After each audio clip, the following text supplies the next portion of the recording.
Welcome back, everyone, for the final time.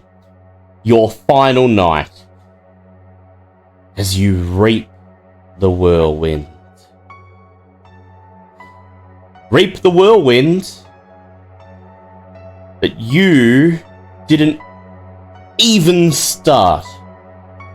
This has all been the plan of somebody else from the very beginning. And you've but been pawns, just along for the ride. But, assuming you can survive tonight, survive the war for the Second City, you might be able to salvage something from this mess and forge your own futures. We shall see. So when we last left off, you'd just breached Spex's Haven. And hidden in his conspiracy room, in among absolute maze of red string wires and thousands of pictures, he'd left a message for you. Everything he'd ever compiled on the orders of the prince.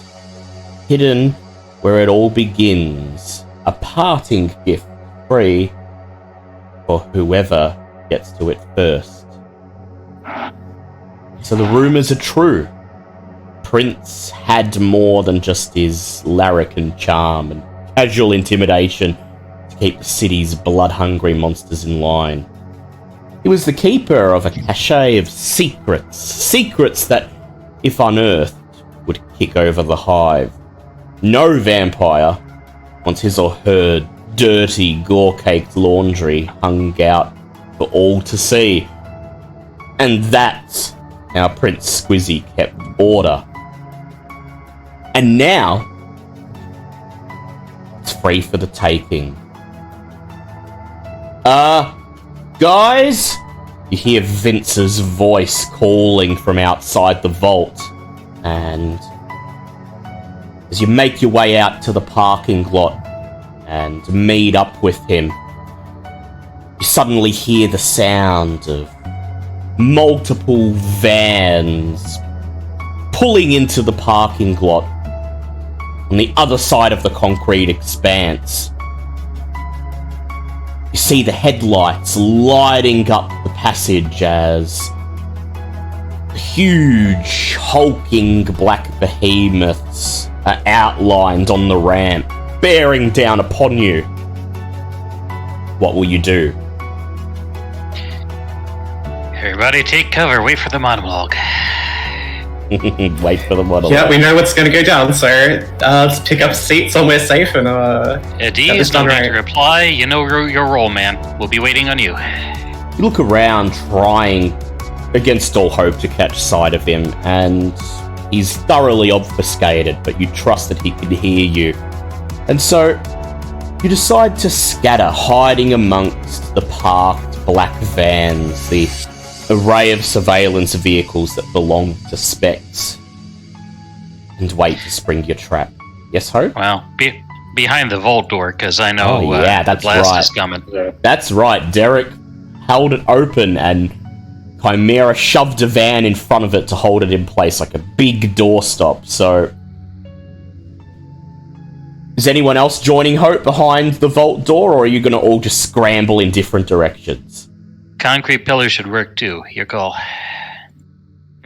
I've seen the Matrix. I'll take the vault door. Yep. Chimera's going to go hide behind one of the remaining little vans. Yep. She's got. They should be able to soak. Fine. Yeah, they should be able to soak up all the ball bearings. It's fine.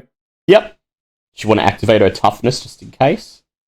Oh, absolutely. Go ahead, make a rouse check. And Derek, where would you like to go? She doesn't get hungry. Fantastic. Lovely. Derek Jr. behind the vault door as well. Yep. Three of you behind the vault door and Chimera standing concealed between two vans, waiting to make her move. The vans scream into the parking lot. The side panels slide open. Teams of Black Ops operatives in full military gear emerge, weapons at the ready. They move with precision, their gear and weapons gleaming in the headlights. Their faces obscured by helmets and masks, giving them an intimidating, anonymous appearance.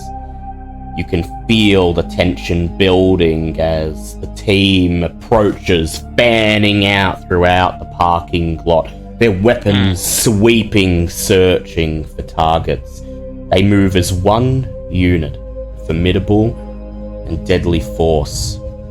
Finally, the panel of the final van slides open, and out steps who you've been waiting for.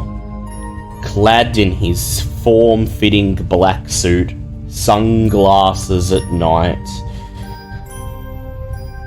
earpiece coiling up from beneath his collar into his ear, just underneath his bleached blonde hair. Agent Warren Fox of the AFP. The single person in charge of Task Force Harker, makes a hand motion, and the soldiers who've been fanning out suddenly converge together, forming a line in front of him, in front of the vans. He nods in approval, then he holds out his hand as one of them gives him a megaphone. He raises the megaphone to his lips and addresses you. Blank bodies, I know you're in there. I know you're there somewhere. We were informed of your arrival and you appeared just on schedule. So we're giving you a chance. Turn yourselves in now. Come over to the right side of history, and you may be redeemed before you meet your maker.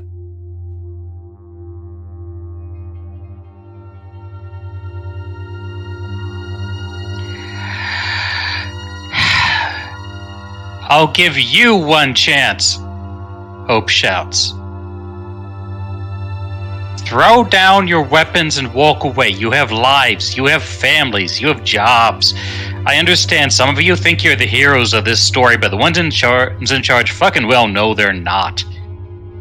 Walk away, please. I'll allow you, Hope, to make a charisma persuasion check, and I will contest it with his. See who has more influence over these men. Okay.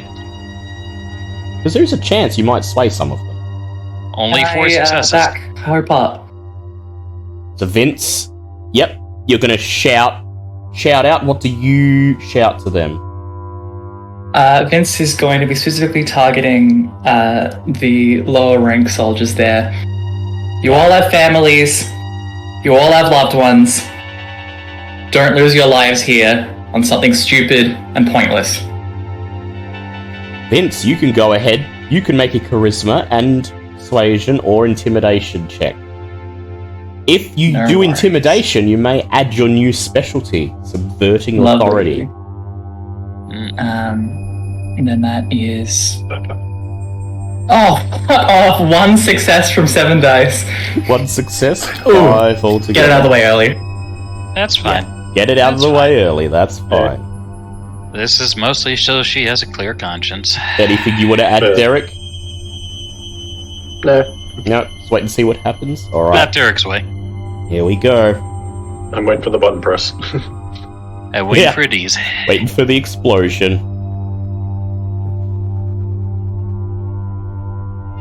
You see a couple of the men stop, exchange glances. Two of them lower their weapons. "What are you doing?" says Agent Fox. "You can't be serious!" Go, run, you'll live. Run now. The two men peer out into the darkness. They nod, and then they turn and scurry up the ramp to street level. The other men briefly watch them go, and Warren Fox sighs. "Rookies, of course. Should have been forged in fire like the rest of you. No matter." He raises the megaphone. "You must be riding high, blank bodies, taking the moral high ground. And yet you are the blood-sucking monsters that prey on the human race. Don't delude yourselves. We are not the enemy here. We are the heroes. We are the ones who are protecting our kind from those who would prey upon them. You!" So, Hope's going to head up to Specs' equipment, find something that plays loud volume, and pipe the recording she got of the agents, one of whom I think was Fox in the morgue, talking about acceptable casualties. The recording echoes through the parking lot. And how about it mainly hit immigrants and the like? The modelling showed there were to be casualties. It was to be expected, mostly among the homeless and immigrants, people that wouldn't be missed. Watch the soldiers carefully, checking for signs, tiniest traces of hesitation, but if they show it, if they're experiencing any doubt at all, they don't show it. They remain united, a single force, their weapons trained on the dark expanse before them. Fox laughed. "It's for the greater good, of course. You can't make an omelette without breaking a few eggs. Rule number 1 of intelligence operations. No matter how many acceptable casualties have been claimed by our contingency plans, your kind murder on a nightly basis. Our kind have a vested interest in keeping you alive and well. Can you say the same?" Vince, make me a manipulation persuasion check.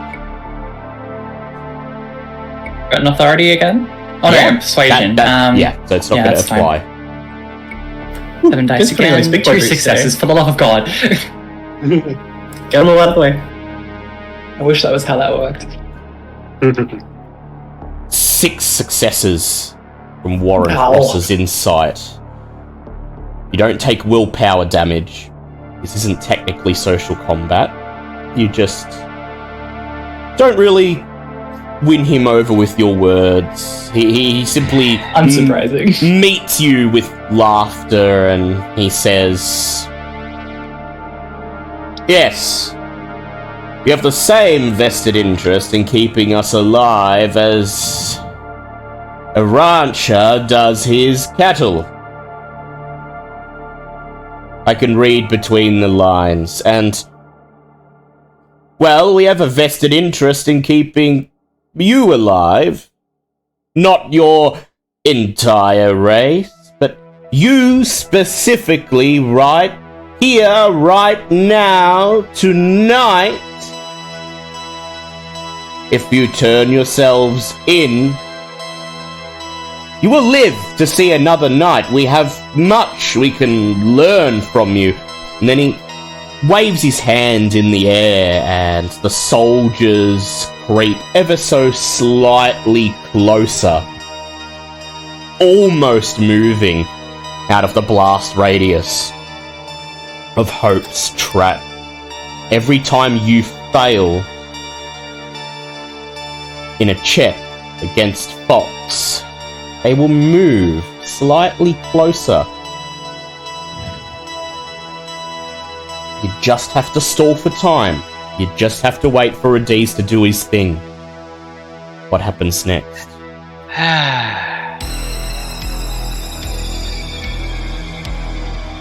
Anyone else? Hope will step out, holding her hands up, and say, I want terms. I want things. That's close enough. Just let's negotiate here. As you step out, the soldiers move as one, immediately training their weapons on you. At least 12 of them. Oh, yeah. All the survivors from the daylight raids trained on you immediately. Terms? Says Yep. Fox. Terms! From a blank body. Very well. Speak your terms. Though no, I do not negotiate with terrorists. Okay. So, I have special needs. If you take me into captivity, I'm going to die unless they're met. So, we're going to have to pick up a few things after here, alright? Otherwise, I'm going to be ashes. And that's a problem for everyone concerned. I also want your word we won't see another plague going on here. I lost loved ones to that. So, whatever happens, no more plagues, alright? You think we You have care no for idea how close the that thing- internal conflicts of bloodsuckers? I think you'd care about not making another fucking mutated virus after COVID nearly did the job naturally. Come on, man. Do you have brains inside that skull, or is it all government indoctrination? I'll give you a choice, Hope. Charisma plus persuasion or performance? Sounds Oh, like I'm you're trying to definitely rile acting. them up a little bit. Yeah, exactly. I'm definitely acting. And you know what? If this works out, there's going to be a smorgasbord, so I might as well boost it. And honestly, I'm just stalling for time trying to get attention on me so Adiz can make his move. Exactly. Alright. Okay. Vince is also going to step out, activate Awe, and say, I don't think he's got a whole lot going on up there. I mean, he called us terrorists. Does he know what the word means? So that's 4 successes from Hope, by the way. 4 successes from Hope. Vince, go ahead. Yeah, and Charisma, persuasion, subverting authority, add your presence. she'll back him up. You know, he's right. Maybe we're negotiating with the wrong person here. Hey, get somebody who's really thinking on the line, will you? Mm-hmm. 5 really from in charge. 9. Yeah, I want to speak to your manager. 9 altogether. Karen mode activated. That's to his 7 successes again. He bares his teeth, an oddly vampiric trait, almost snarling like an animal. The men go to advance. He holds out his hand to stop them. A moment of hesitation. I'll not stand for this subordination from bloodsuckers, he says. Listen, buddy. You can fucking sit down if you like, but if you're not able to negotiate about the plagues, then you don't have the authority to promise me jack and shit. Very well. No more plagues. It was a diversion in any case. We didn't expect it to take out a single vampire. Anyone who did perish was a bonus. Its true purpose was to throw you all into disarray, and it did. So all Sounds like those Harp. dead innocents were a bonus? Wow. Jesus Christ, man. Ooh, Harp, that's... Go ahead, make me another charisma performance check. I'd love to have the specialty, but she's not acting on this one. He's That's 5 successes. dramatically turning his words against him. 5 successes. How many to his- people? Yep, go, Finn. Oh, How many Well, if I people do did get you the see specialty- pointlessly die, Harp? Yeah. I think I counted at least 5 to disturb me. I didn't keep track, man. It was bad. It was Yeah, it's too many to count, really, to disturb you. 4 successes to him. What is your presence, Vince? I've got 3 dots. 3 dots. I will add that. And I managed Yep, and what'd you get, 5. Hope? Yeah. 5. So I'll go 8. That doubles his amount of successes. Bares his teeth even wider. I'm just Enough saying, man. of this. Go on, Hope. You keep harping about the greater and good, but you're not that great and you're not that fucking good. So where's that leave you, buddy? I think you're straight up lying. This isn't working, he says. No, it ain't. Lowers his megaphone and turns heel on the spot, his back facing to you. Raises a hand. Stake them all! And as he begins to walk away, as the soldiers raise their weapons and begin to move forwards, there's a whoosh! And the second that Something happens, Hope's rushing past them. And in a split second, Adiz breaks his obfuscate. He rouses the blood using his blink to surge forwards with supernatural speed, breaching the line of soldiers, grabbing Fox around the neck and dragging him away. Fox gurgles and screams, "Ah! Get! Help me! Men! Men! 6 o'clock! Ah!" The men whirl Grab. around, raising their guns just as... grabbing Vince, diving through the vault door and hitting the button. Dink.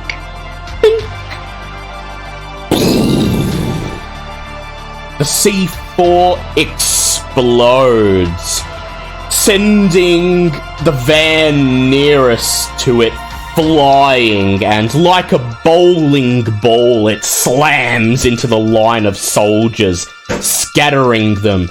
Plumes of flame surge into the parking lot, and the men scream in terror and agony. The vault door will soak 5 points of damage. I'm going to roll to see how much, if any, you are taking from the spare shrapnel that blasts throughout the parking lot. It's fine. It's dandy. So Vince, Derek, and Hope, you hear the ball bearings pelt the other side of the vault door like hail on a winter's day. But you're spared any of the danger. Chimera, standing where you are, at the last moment when you see the flash of the explosion, you dive behind the nearest van, but the ball bearings move faster than you expected, and within the fraction of a second, they shred your leg and you take 3 points of superficial damage. However, with your toughness, you reduce that to 1. Oh, that's not as bad as it could have been. Yeah. Your ears ring for a few seconds, and then when the chaos clears, you peek out of your hiding spots. You see one of the vans on its side crashed into a concrete pillar, flung across the room by the force of the explosion. A second van has been blasted forwards into the third, which is now pinned to the concrete wall. You can just make out the LED light of someone's visor pinned under its front wheels. Of the 12 men, at least half of them lie motionless on the concrete. Several others crawl feebly around, groaning in pain. 2 remain on their feet. And they begin to charge directly towards the vault door, their weapons raised. You have no idea where a Dees or Fox are. You look around and That's fine. appear to have vanished. Works for me. He's got the payload. Time to make the donuts. Alright, what would you guys like to do?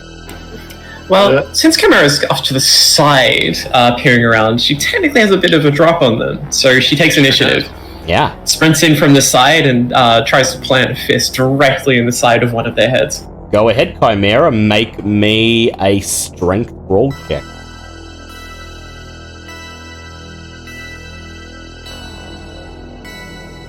Bad idea, but it's not going to work with chimeras, eh? Okay, there's another guy coming.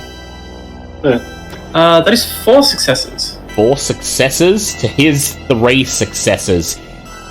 He's running straight to the vault door. He has no idea where Chimera is, and as he passes by the parked vans, you leap out at him, planting a fist right into the side of his rib, hearing bones crack. He gasps as he holds down the trigger, blasting the area with machine gun fire, but you dodge out of the way as he fires blindly. What's your potence, if any, Chimera? Potence? Just 1. Just 1. Okay, so full damage, breaking through his armor. You deal 1 Well, it's point... lethal body there too. Yeah, lethal body, that's right. So it's lethal to mortals, so that is 1 point of aggravated damage to him. Nice. Does this guy... does the charging fella have a visor on? He sure does. Alright.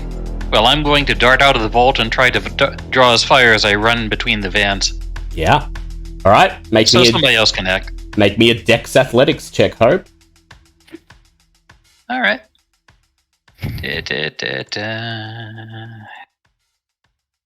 Yeah, I'll go ahead and boost this too.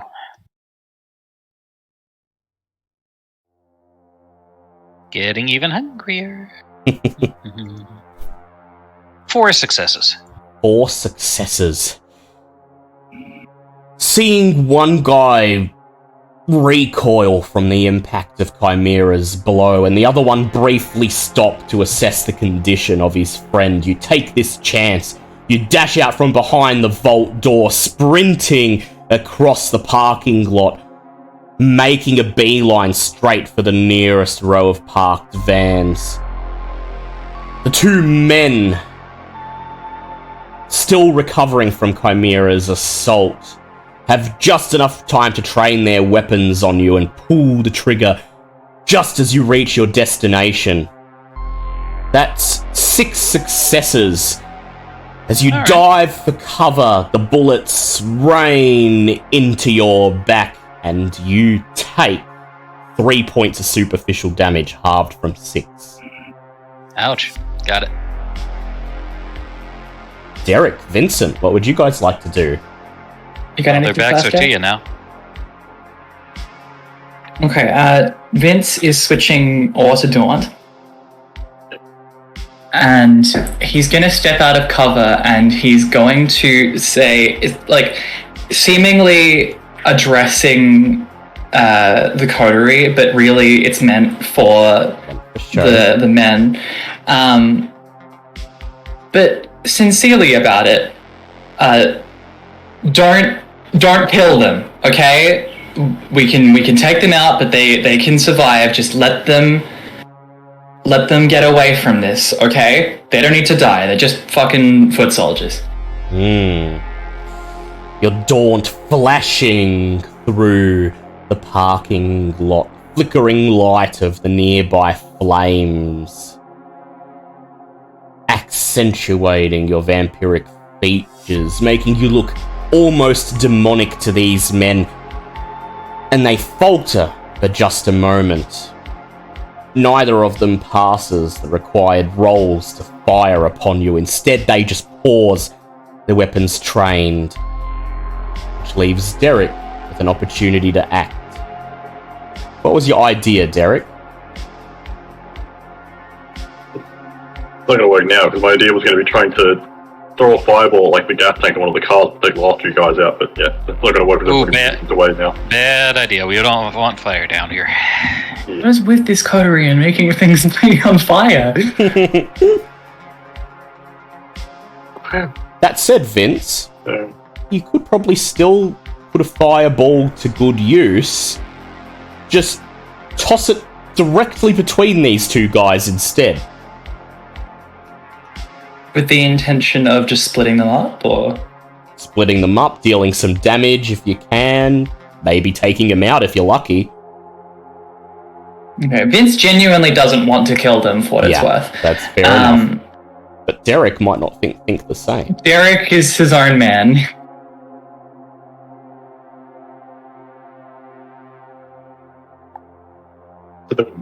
Didn't you? How would you like to play this, Derek? Okay, so in which case, then I'll try and go around one of their blanks, one of their blind spots, and just try and hit them in like the base of the was it like the top of the neck or whatever, where like that knockout spot. Ah, yes, the Vulcan knockout. Right. Where is it? So, with Hope having drawn their fire, and with Vince rooting them to the spot with Daunt, you're able to creep out from behind the vault door, lower yourself, and creep into the shadows, approach one of the men, and as he whirls around hearing your footsteps at the last moment, raising his gun, you've already got your hand up in the air. Your fingers tightened into a karate chop, and you're ready to go. Go ahead to make me a strength brawl check.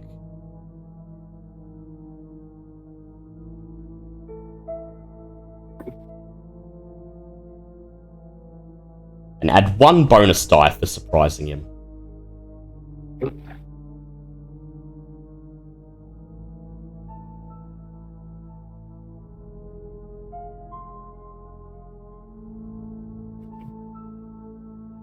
All successes. 4 successes. Nice. Mm. He got 3 successes. His finger tightens on the trigger, but you're already on him. Crack! You karate chop him right in the windpipe. You hear him gasp somewhere under that helmet and visor, and you've only seen this in movies. You have no idea if you've hit the right spot. But Chimera's blow must have already weakened him, and he just goes down, crumpling. The other man whirls around, hearing him fall. "Take this, blank body!" he says as he raises his gun and lights you up. Derek, roll a Dex Athletics to dodge out of the way.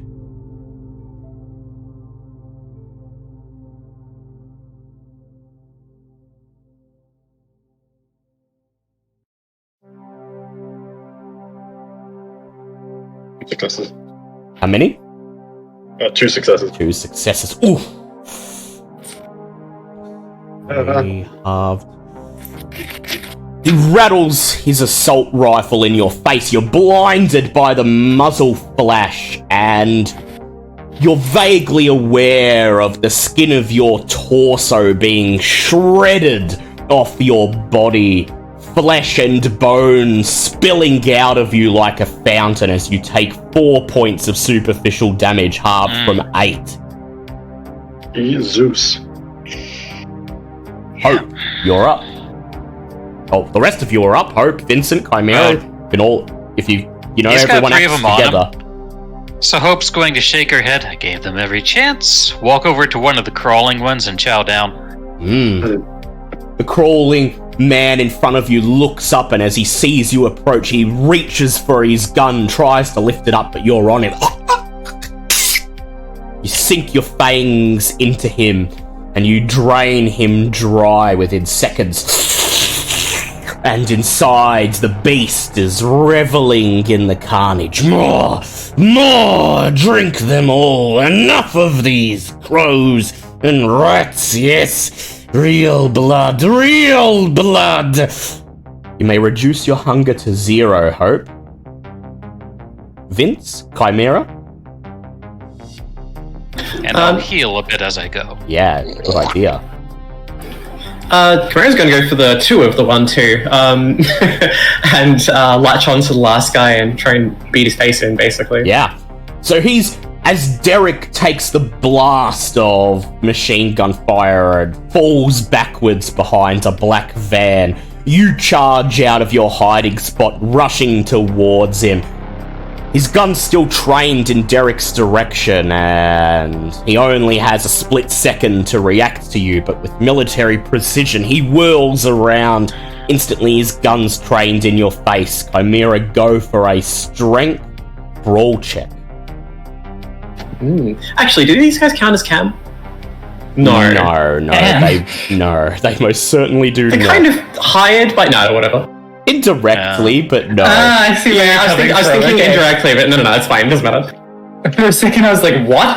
No, that They're makes tools no. of the cam, but they're tools of the I cam. haven't completely but lost it, yeah. These men would not know what the Camarilla is, so... Are these guys Sabat? That's fine. I don't know what's Sabat about them. Oh, actually, I didn't roll my hunger dice, but Yep. 5. Was that a so bad jerk? I 5. Is that- Wow. Yeah, Oh, that's bad. Thank you. No. So he rolled really badly, and he got 2 successes. And as his finger tightens on the trigger, you grit your teeth, Chimera, and your lethal body slams into his torso, and you feel his ribcage shatter with the force of your hand as your fist smashes his heart to pulp. And he just goes down, instantly dead.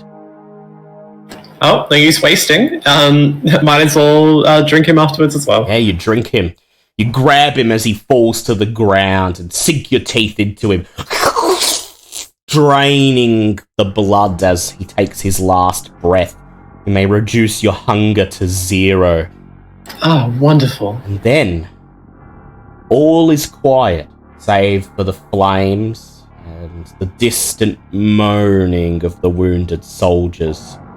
Yeah, with that in mind, Vince walks towards the rest of the group of soldiers and says, "Who among you is still alive?"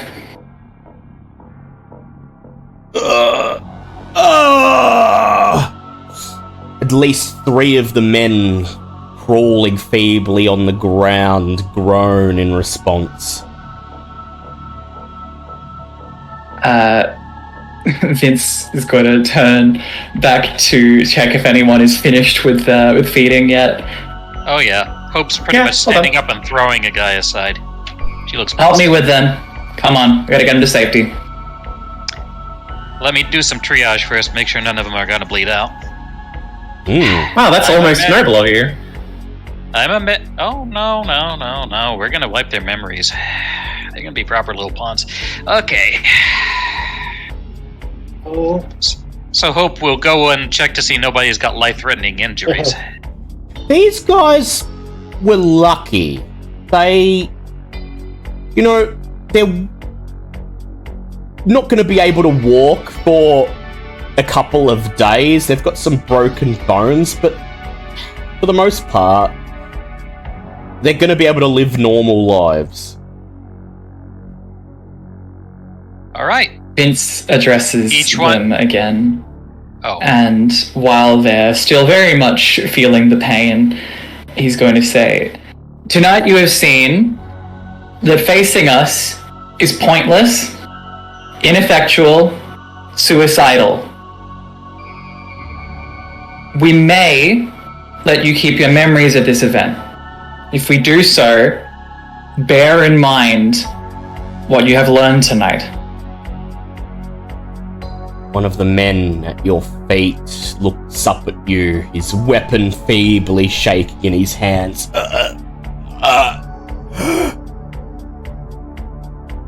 And then suddenly, from shadowy, distant corner of the parking lot, a voice shouts out, "You'll die here tonight, blank bodies!" As a man who somehow escaped the carnage steps out. He trains his weapon right on Vince, the metal stake glinting in the barrel of the stake launcher. And for a brief second, Vince, he has you dead to rights. But as his finger tightens on the trigger, Adiz steps out of thin air. Warren Fox held in an arm lock in his left arm. In his right hand, he holds a wickedly curved knife, drenched in blood. And in a split second, he fixes his eyes on this man, raises his arm, and like throwing a dart, throws the knife, hurls through the air, and strikes the man in the base of his neck. He gurgles and falls. And then Adiz turns towards you, Vince. Takes a step forwards, dragging Warren Fox with him. And then he looks down at the crawling man. And he says, "Case in point, Vince ain't bullshitting. It's a suicide mission, man." That was exactly what I was going to say if he didn't say anything, so that's perfect, okay? Alright. Cool. Says Hope. Anyone who needs to tank up, do it now. Adiz, we need you to clean up here, take care of Fox, and see about dismantling or getting the Inquisition ours. Can we leave that in your hands? Do you need us to wipe their memories or anything before we go? Fox is struggling in Adiz's arm. We'll never give up at...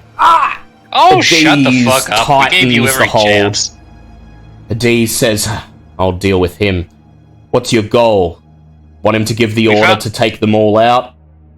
All out of the city, don't come back, then make sure he disappears? Or do you want him... They just lost a hell of a lot of strike teams, so I'm thinking he's gonna give a fall back, and then we can take our time and reprogram him to work for us one way or the other, and he'll turn up later." "Works for me," says Adiz. And I'll give leave us a puppet to play things through. I'll leave you to clean up this mess. Remember, Masquerade breach. Don't leave any of them cognizant of what happened here. He glares at Vince. Even you, Mr. Primogen. I know you have your own plans and all, but we want them out of the city. They can't remember a thing. Right. Let me know. Walks around. Let me know when you're done. Send a message. I'll send some Banu Hakim to clean up the corpses and the wreckage. Then, you'd best start figuring out this riddle that Specs left behind. So I've got a feeling that he's long gone, but whatever he left behind, you gotta find it before some dumbass like Larson does. Right. Okay. See you on the other Help me out side, here, Derek. says Adiz. He smiles and winks, and then he takes a step back into the darkness, and he and Warren Fox fade once again into nothingness. Start making the rounds. Forget. And choking out the ones that aren't unconscious yet. That probably helps. Forget. Vince does the same, and he's looking potentially for somebody who fits his feeding criteria. Go ahead, roll a d10 for me. If you get a success, you do, Vince. D10? Yep. Yeah, Derek will start helping with the forgetting, and he's also gonna take a drink from one of the more well-off looking ones. Yep. That's 6. 6. Lovely. So, as Chimera and Derek drag the ones who've had their memories erased away from the flames and stow them safely in the shadows, You take stock of what you have, and the ones who are alive, they've lost a significant amount of blood already. And Vince, Derek, you do find worthy vessels to feed upon, but you can only take a single point of hunger from each one, lest they perish from blood loss. Reasonable. 3 to 2 is still lovely. Yeah. They pass out. You throw them down with their compatriots. If there's time, I'll take a quick look over the ones that weren't conscious, and if anyone's borderline, I'll try to, save their life. Everyone else appears to have been taken out almost instantly in the blast. Alright, that's more mercy than they deserved. Guys, we need to hit the road now. We can talk in the car. Everyone in agreement? Yep, definitely. Yeah. Okay. Do you have an idea where we're going? No, but we definitely want to be away from the big explosion and this place. Yeah. Take one last look at the carnage you've left behind, and then hope. I'll direct the rats that I saved into my jacket. Ah, yes, because they're 6 still rats. waiting. Yeah. Yeah, it's like, you guys will get another scene. As you step onto the ramp, you hold out your jacket, and the rats come surging out of the darkness into your jacket to play another role. And as you begin to ascend towards the street, you reach into your pocket, pull out your phone, and text a simple message to Adiz. Thumbs up. And then I'll text Sage. It's go time. Go time. She replies in kind, a winky face, a fist, You can follow us or ride with us, your goal. and the anarch symbol. I'll meet you there, wherever there is, she says. Alright. Then I reach into the coat, and I pull out a bottle and hand it to Vincent. When the time comes, this is Eyes of the Beast. Oh, It'll let you shit. see in the dark. Alright. I always wanted to try that. I hand another bottle to Derek. When the time comes, this will let you bark a big cloud of inky darkness. I did homework on Larson. He can't see in the dark. And these are gifts from Duncan Wells, your thin blood lackey, who mixed them up specially for you. Yep. And he's now free because of this. Alright. His debt paid. So, we cheated a little already. We know it's in a morgue, Hope says as the car starts. So that suggests a hospital. We know he died somewhere... God, when was it anyway? I'll pull up his wiki. So, as you clamber into the van that Adiz brought with you, and Chimera takes the wheel, and the bright early morning lights of the Melbourne CBD wash over you as the van wends its way through the streets. You unholster the MacBook and type in a quick search. Squizzy Taylor. The page isn't particularly helpful. You didn't expect much. It's obvious that Squizzy Taylor would have cleansed most of the compromising information.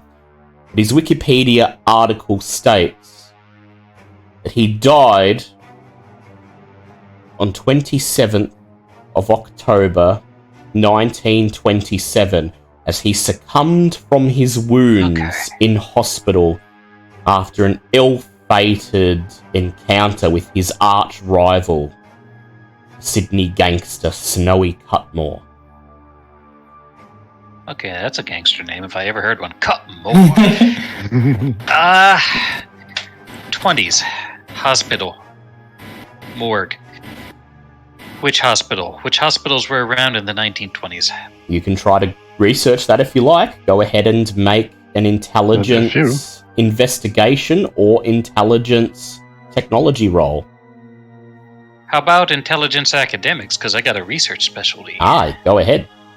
I mean, it's 4 dice either way for me. And I will get Derek to roll his, because, Derek, I assume you're hanging over Hope's shoulder, and, you have a specialty in history, if I recall. So, you're probably, saying, try this search term, or try that. Or, I think the hospitals were roughly around Fitzroy. So you can go ahead and roll intelligence academics, adding your specialty. Just one success, but I'll willpower that because this is important. Well, this is just for what hospitals were around, isn't it? Yeah. You probably don't need to willpower. See what Derek gets. Yeah, see what Derek gets. Might not be too much.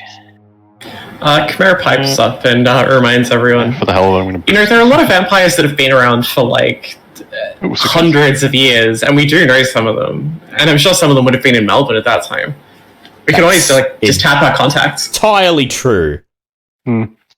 Why did we not think of that? We also knew someone who because we're all 8. Yeah.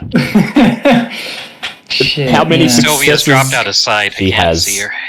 How many did you get, Derek? Ooh. What is that? 1, 2. There's a messy 6. Messy 6. Okay. Derek starts reaching for the MacBook and I block him because he's broken one phone already. No, such this. Derek steps forwards, standing over you in the back of the van, and he just peers down at you, Hope, and he says, Hope, give me the computer. I know what to search for. Are you kids alright back there? If you fucking break this one, I will kill you. This is my computer. Mine! Derek snatches it out of your hands, and he sits down and he starts typing furiously, and he's muttering to himself, come on, City Hall Archives, map of Melbourne, 20th century, what's this shit? Password, account, he types something else. 1, 2, 3, 4. He types something else furiously, and as you peer over, he's got 20 tabs open and an array of different Google searches and maps of the city open, and then finally he says, He looks up at you, his eyes glimmering, and you've rarely seen Derek quite this animated, as he says, Royal Melbourne Hospital and St. Vincent's, and he raises his fist, about to bring it down on the laptop screen, just as Hope reaches forwards and snatches it. And because of your messy critical, Derek, I'm going to invoke your compulsion. Oh god, ow. Oh god damn it. Neg 2 dice to everything till you get it right. Exactly. Your Tremere perfection. Or the sea nuns. And One of the two. your beast snarls as Hope snatches the laptop away.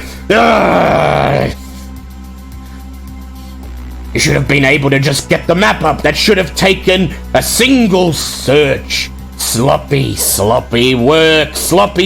You don't know how to research anymore. You'd better make it up to them. You'd better show you can still do it perfectly. And as your beast says that, Derek,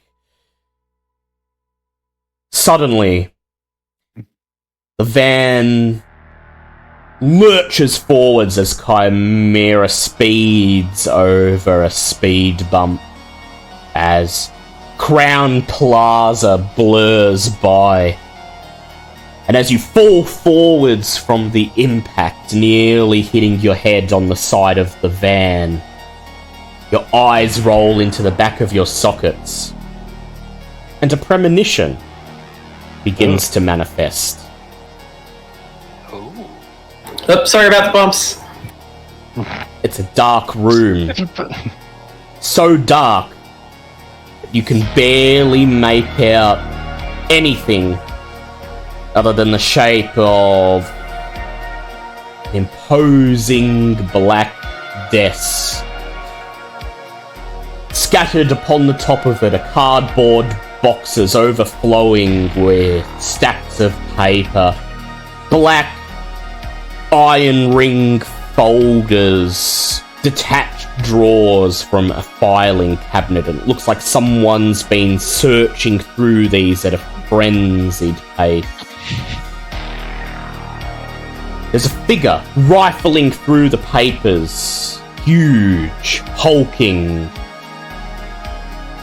With the absolute lack of light, you can't make out his face, but when he talks, when he mutters under his breath, you immediately clock him for who he is. It's Larson. Come on, come on.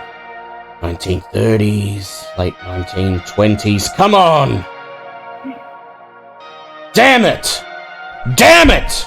He slams his fist on the desk and the cardboard boxes and the papers rattle. This is bullshit! Shouts Larson into the darkness. Fucker couldn't even tell his own child where it all began. Where it all began! It's like he wants us to fucking work. Come on, the records have got to be somewhere. Where it all began. Where it all began. That's when he was embraced. It's got to be when he was embraced. When it all began. When he died. Yes! Where he died. Yeah. You hear footsteps, Derek, as another figure steps into the room out of the pitch black. A thinner, shorter silhouette. They stand across from Larson on the other side of the desk, and you see them slowly nod. That's right, Larson. Martin! What are you doing here? I gave you the cryptic hint that was passed on to me by the seneschal. You can find it where all begins, where all began for the prince. Yeah, and here I am. I've been going through 100 fucking years of records, dredging up every fucking piece of his old underworld empire, everything I inherited, and there's no hide nor hair of anything, and Martin just nods and says, yes, on reflection, I didn't think that you would be capable of doing the research yourself. And we are broodmates. Brothers, technically. So here, I did it for you. Martin reaches into his breast pocket, pulls out a shred of paper, and hands it to Larson. Larson snatches it out of Martin's hand and says, research? How? I've been looking at all of this shit. He didn't write anything about his embrace and didn't even bother to tell me, and it's not his embrace, dear Larson. It's the beginning for all vampires, and the beginning of his legend. Don't you see? Not when he was embraced, when he died. So, same thing, says Larson, shrugging. When he died in the eyes of mortal society. Don't you see? No, not really, but... He stares down at the piece of paper. Martin! Oh, you've done it. This is what I need. It's so simple! Why didn't I think of it?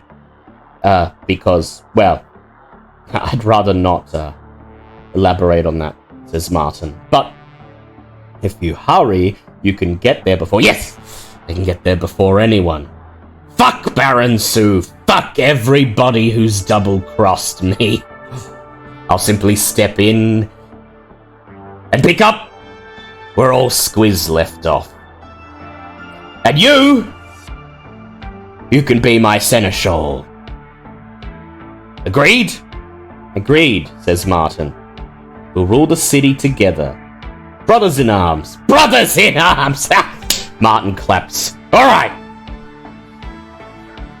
You go make the necessary preparations.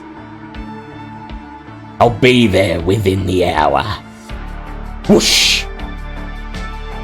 The van rattles, and Derek, you become aware of the fact that you're lying sprawled on the floor in the back of the van as Hope leans over you, and Vincent, sitting in the front seat next to Chimera, peers through the iron mesh, saying, Is Derek all right? That was a pretty nasty hit on the head. Actually, Hope's currently sitting on him, working on the computer. Yeah, he beasted himself into a frenzy. I don't know. But he didn't break the important thing here. Hey, Sunshine! How you feeling? Fuck. Martin told Lawson where it is. Okay, we don't have much time to work. We know it was one of 3 hospitals. Where was he shot? Where was he shanked? Wherever. Because the nearest hospital is probably the one he got taken to. So, with your combined history academics, you're able to quite quickly dredge up information concerning Squizzy Taylor's death, or at least the tale of it that was sold to mortal society. Taylor was wounded in a gunfight with a rival gangster, John Snowy Cutmore, at a house in Barclay Street, Carlton. He was rushed to the nearest hospital. Carlton, on the map in Owlbear Rodeo, is right here. And a simple process of elimination pinpoints St. Vincent's Hospital. Okay.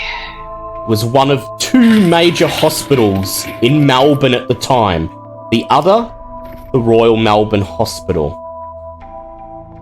This is... Of the 2, St. Vincent's was just ever so slightly closer. But we were in their morgue, and it didn't look anything like... It must have been a disused morgue. It must have been like they swapped out the morgue buildings at some point. Go ahead, both of you. Intelligence, academic, history specialty. Now you know what you're looking for. Let's see if you can find it. Yeah. At this point, I'm boosting intelligence with no penalty. Hey, got it. 4 successes. Whoops. Fire maps. If you look at the fire maps of the time, they'll show the full districts. Yeah. How many successes altogether? 4 I here. got 4. 4. Was that 8 total? 8 total. 8 total will net you some juicy information. So this time, Hope's very careful to be the one doing the typing. She holds out her hand as Derek hovers anxiously over her shoulder. I actually hand Derek a burner phone and say you can use that. And he's furiously typing, trying to Google things on the laptop. Yeah. Fire records, yes. And like this, you come to the same conclusion at the same time as you bring up the fire maps on your devices. Outside, the city rolls by. Oh, and we are starting driving towards St. Vincent's. Yeah, of course. I assume Chimera would have taken that initiative herself. Yep. As soon as you called out. The lights of the city are fading. skyscrapers are dimming, settling down for the night. The roads are uncannily empty. The clubbers and partygoers due to emerge within the hour and scurry back to their homes like cockroaches fleeing the grey morning light. Bring up the old fire maps from the 1920s. And you find what you're looking for. St. Vincent's Hospital, Melbourne. Constructed in the late 19th century. 1893. It was originally a Catholic hospital owned and operated by the Sisters of Charity. It was intended to be a charitable institution. It was hoped to help bolster Melbourne's minimal healthcare at the time. And as it was simply an arm of the church, it was a very simple affair.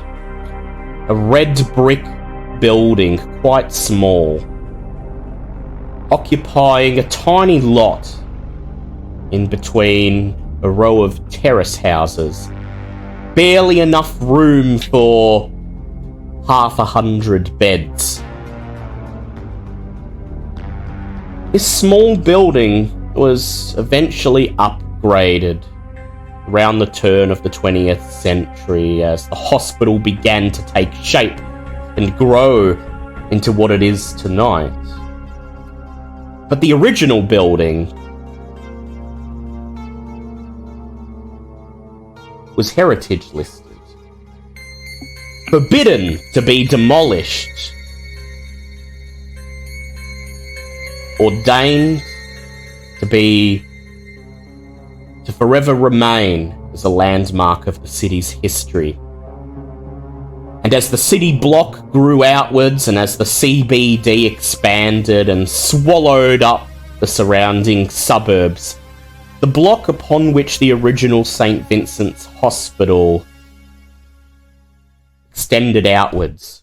The original building no longer faced the street, instead becoming wedged in amongst a maze of the modern hospital facilities surrounding doctors' colleges, research facilities, and high-rise office buildings. But it's still there. Still in the same place. Healy Ward. You just had to know you were looking for it. All right. Yeah. Yeah, okay. I'll send the address to Sage and tell Chimera exact directions. Good work, man. Close the laptop. Okay. Before we get into this, anyone got any concerns? Anyone got anything to say? And by the way, Derek, that satisfied your compulsion. You did it perfectly this time. Oh, cool. Found exactly what you were looking for. Well, my concern is that Martin doesn't know what he's getting himself into. Or maybe he does. I'll allow someone who would be knowledgeable in matters to make an intelligence politics roll if they like. Sure, Camarilla bonus? Yeah, go ahead. Thinking this is Martin wrapping up loose ends. Then that is I do have the 5 specialty. successes. 5 successes.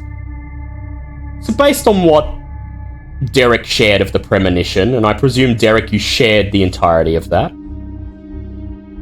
Would have gone, a little more in detail, yeah. Yeah. Vince, it seems to you that... Well, it seems to you as if Martin's plan's quite obvious. A similar arrangement to the one Squizzy had. Larson holds the power He's the one who's technically Prince, and as long as he gets to push his weight around, he doesn't really mind that he's only the Prince in name. No, Specs set Martin up to be his successor.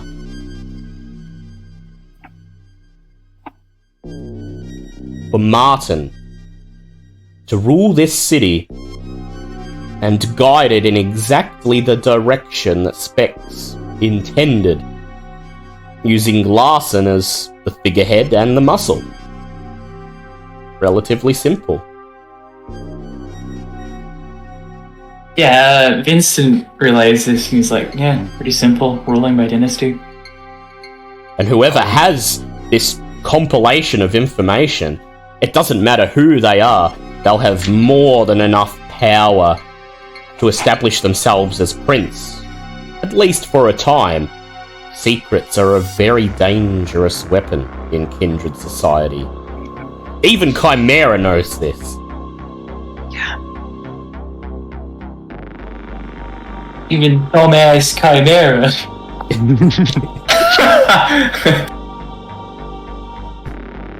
So. Yeah, Vince has relayed all of this. Fairly matter-of-factly. Well, doesn't sound like the kind of future I want. No, most certainly not. Well. Yeah, don't exactly want a second Specs in the city. Yeah, not a fan. Yeah. I'm thinking. Maybe they just got rid of them. If we survive Larson, I'm thinking we need to have Martin taken into custody. Maybe stay for a while. Yeah. Till we can For figure a out while? exactly how complicit he is in all of this shit. Probably very complicit. Well, it sounds like he's for a playing while, it exactly like it's being set up to be played. Yeah. Yeah, I want to see what Fox says under interrogation.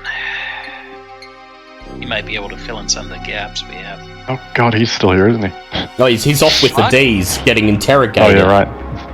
Yeah. You pick up the We phone. could probably text over some questions Yeah. to Adese. Yeah. Oh yeah, good idea. Yeah. you He's wanna- currently on the clock, so Yeah. There's Fox in his grasp. What are we asking him? Was Martin? What was the deal with Martin? Was Martin's insertion part of the Second Inquisition's plan? Sure. Vince will text this over to Jeez, yeah. Yeah. No need to call. The van continues rumbling through the city. And are there any other things you would like to do before you arrive at your destination? I've spent time over preparing. I know what I intend to do. I've got just enough C4 left to pop a hole in that building when the time's needed. Once you guys drop the darkness, I'm going to blow a hole in the wall so I can get in. How much blood does it take to heal up an aggravated damage? Three rouse checks. Usually you do it when you Three awaken rouse. for the night, but as this is the end, you may as well. You can do it now. Yeah, I might do that because I got an ag line. I guess I should ask, how's the potion work? Do I have to drink it, or is it like, do I throw it? From what Duncan said, you drink it, and when you feel the urge to barf, do it. Yep.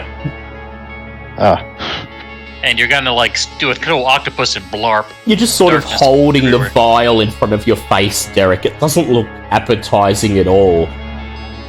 There's blood, but there's also bits of hair, what looks like a toenail clipping, some dead bugs, and dirt floating around mixed in. In bloods, man. Yeah, if Well, I it's prefer stupid blood enough, off. it's ain't stupid. Yeah, that's fair. That's so sorry.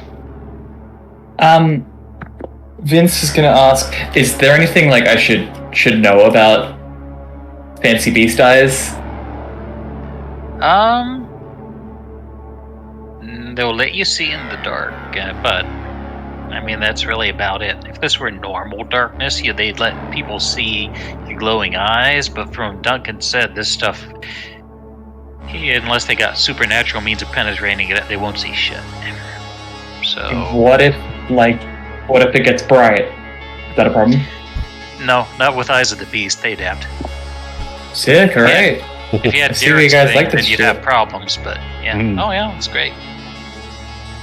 So, Oh, you'd be amazed at the things you can see at night. And they look cool AF.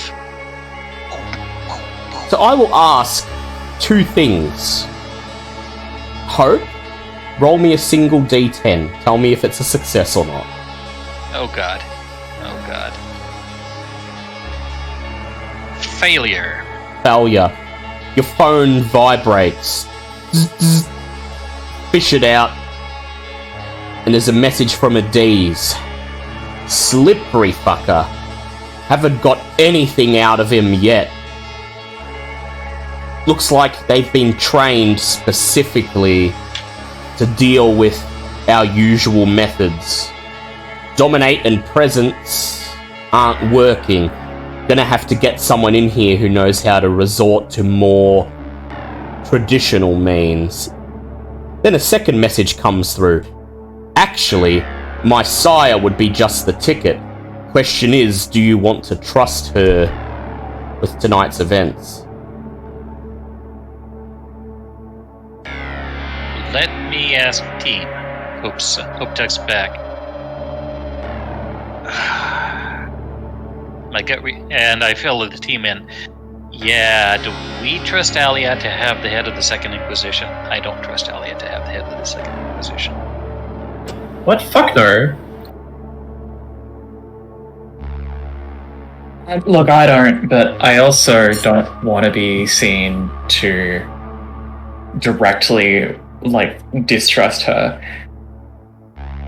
Right, so let's say we leave Alia out of it for now. This isn't a time-sensitive thing. And Adiz is kind of acting as sheriff, so, yeah. And we'll text him back, no reason to involve Alia. This isn't time-sensitive info. This is something we can dig out without too much worry. May have to stake Martin at some point till we get this sorted, though. D simply responds, very well. I think I know who I could try, as long as you don't need the info tonight. I've got him prepared to make the order to fall back, but he won't do it until I give the word. When you have the package and your power is secured, and you can cover all our asses, then give me the signal.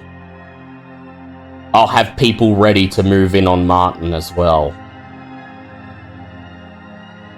Alright, and I'll share this with Vidgar.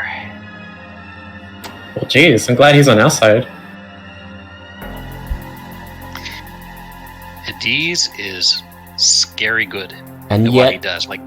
yeah, he's very good at what he does, and yet can't help but feel that niggling doubt in the pit of your stomachs that maybe, just maybe, Fox could have had some intel that have given you the tiny leg up. No matter. Meh. You're an evil, evil man. But that's alright. You've made your choice to not involve Alia, and it seems to be a good one. So, You're still hewing Larson's... to the bargain with her, so, it's fine. Well, you'll have power to back it up, assuming this all goes to plan. Speaking of which, here's the other thing I'm going to ask. You know that Larson's on his way. He's clocked the same location as you think. And he's taking the chance to seize this opportunity, make a bid for power. Who's going to get there first? Chimera. Make me a Dex drive check. So Dex check. Yeah. Oh god. Boost. Boost. Yeah, boost? Okay, I'll boost first.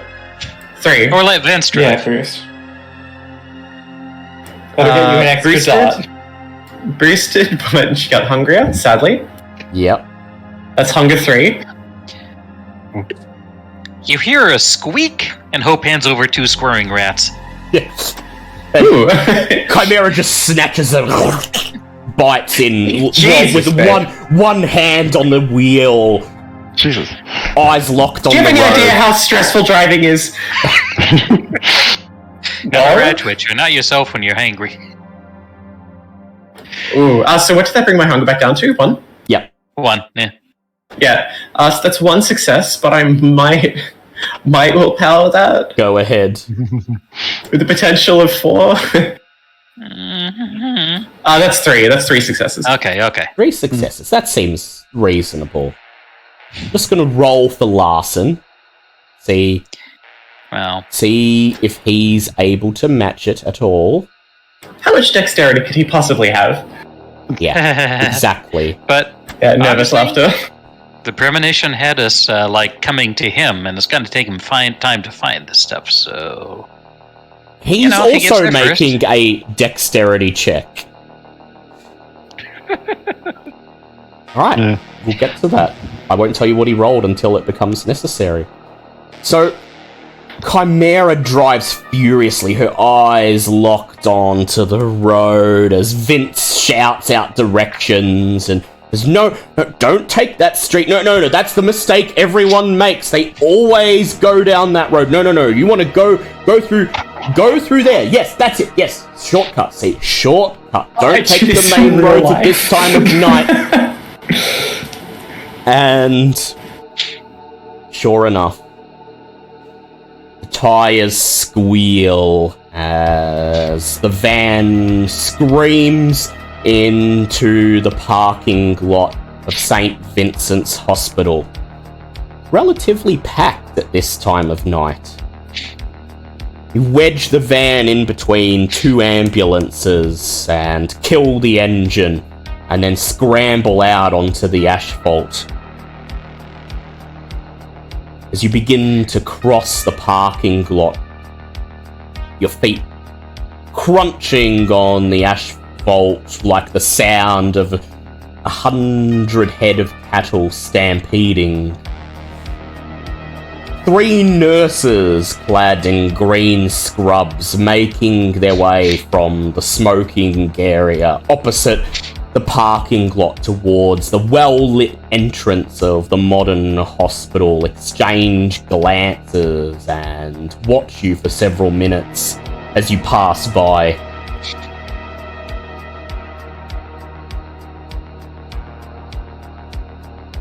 Just No, ignoring I don't it. suppose any of those fire maps said where the easiest way to get in is. Don't tell me it's the front door. Yeah, I kind of glance around looking for Sage. You look around, there's no sign of Sage yet, but then Derek fishes the burner phone out of his pocket, brings up the fire map, and as the very confused looking nurses continue to stare, he points, confirming your fears, Chimera. There are 2 ways to get to the old Healy Wing. The most direct way is to head straight through the modern main entrance of the hospital, go through reception, and make your way to the back of the east wing on the 1st floor. The other way, less direct, requires you to negotiate a maze of research facilities, doctors' colleges, and office buildings, and a maze of narrow alleyways and side streets within. Is it obvious that one way is shorter than the other? Yes. I have a feeling it might be. Yeah, it's fairly obvious that going through the entrance is the most direct way. But the other way will get you there without having to get through reception.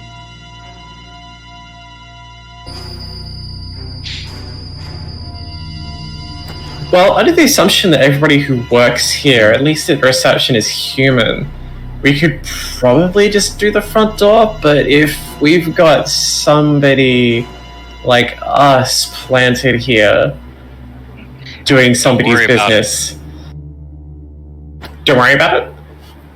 Front door it is. Can we help you? Says one of the nurses. Yeah. And can I retcon something? Yeah, go ahead. Hope would have grabbed a badge before she left while she was triaging people. Yes. Yep. It gets flashed. We need to get inside now. Go ahead. Charisma performance. Acting. No questions. Get us in. Time is vital. 2 successes. Flash the badge. Quickly give the nurse a rundown of the situation. We need to get to the old Healy wing. Oh? Well, that's off limits, even to staff, but no. I'm not at liberty to divulge any information, ma'am, but it's imperative that we get there yesterday. Preferably without any questions asked. The nurse nods. Okay, she turns to the other 3 nurses and she says, go on, tell Dr. Edwards I'll be there. I have to assist these officers. And as the other 3 nurses nod and depart through the doors, sliding open into the well-lit lobby beyond, the remaining nurse smiles and she says, follow me, officers.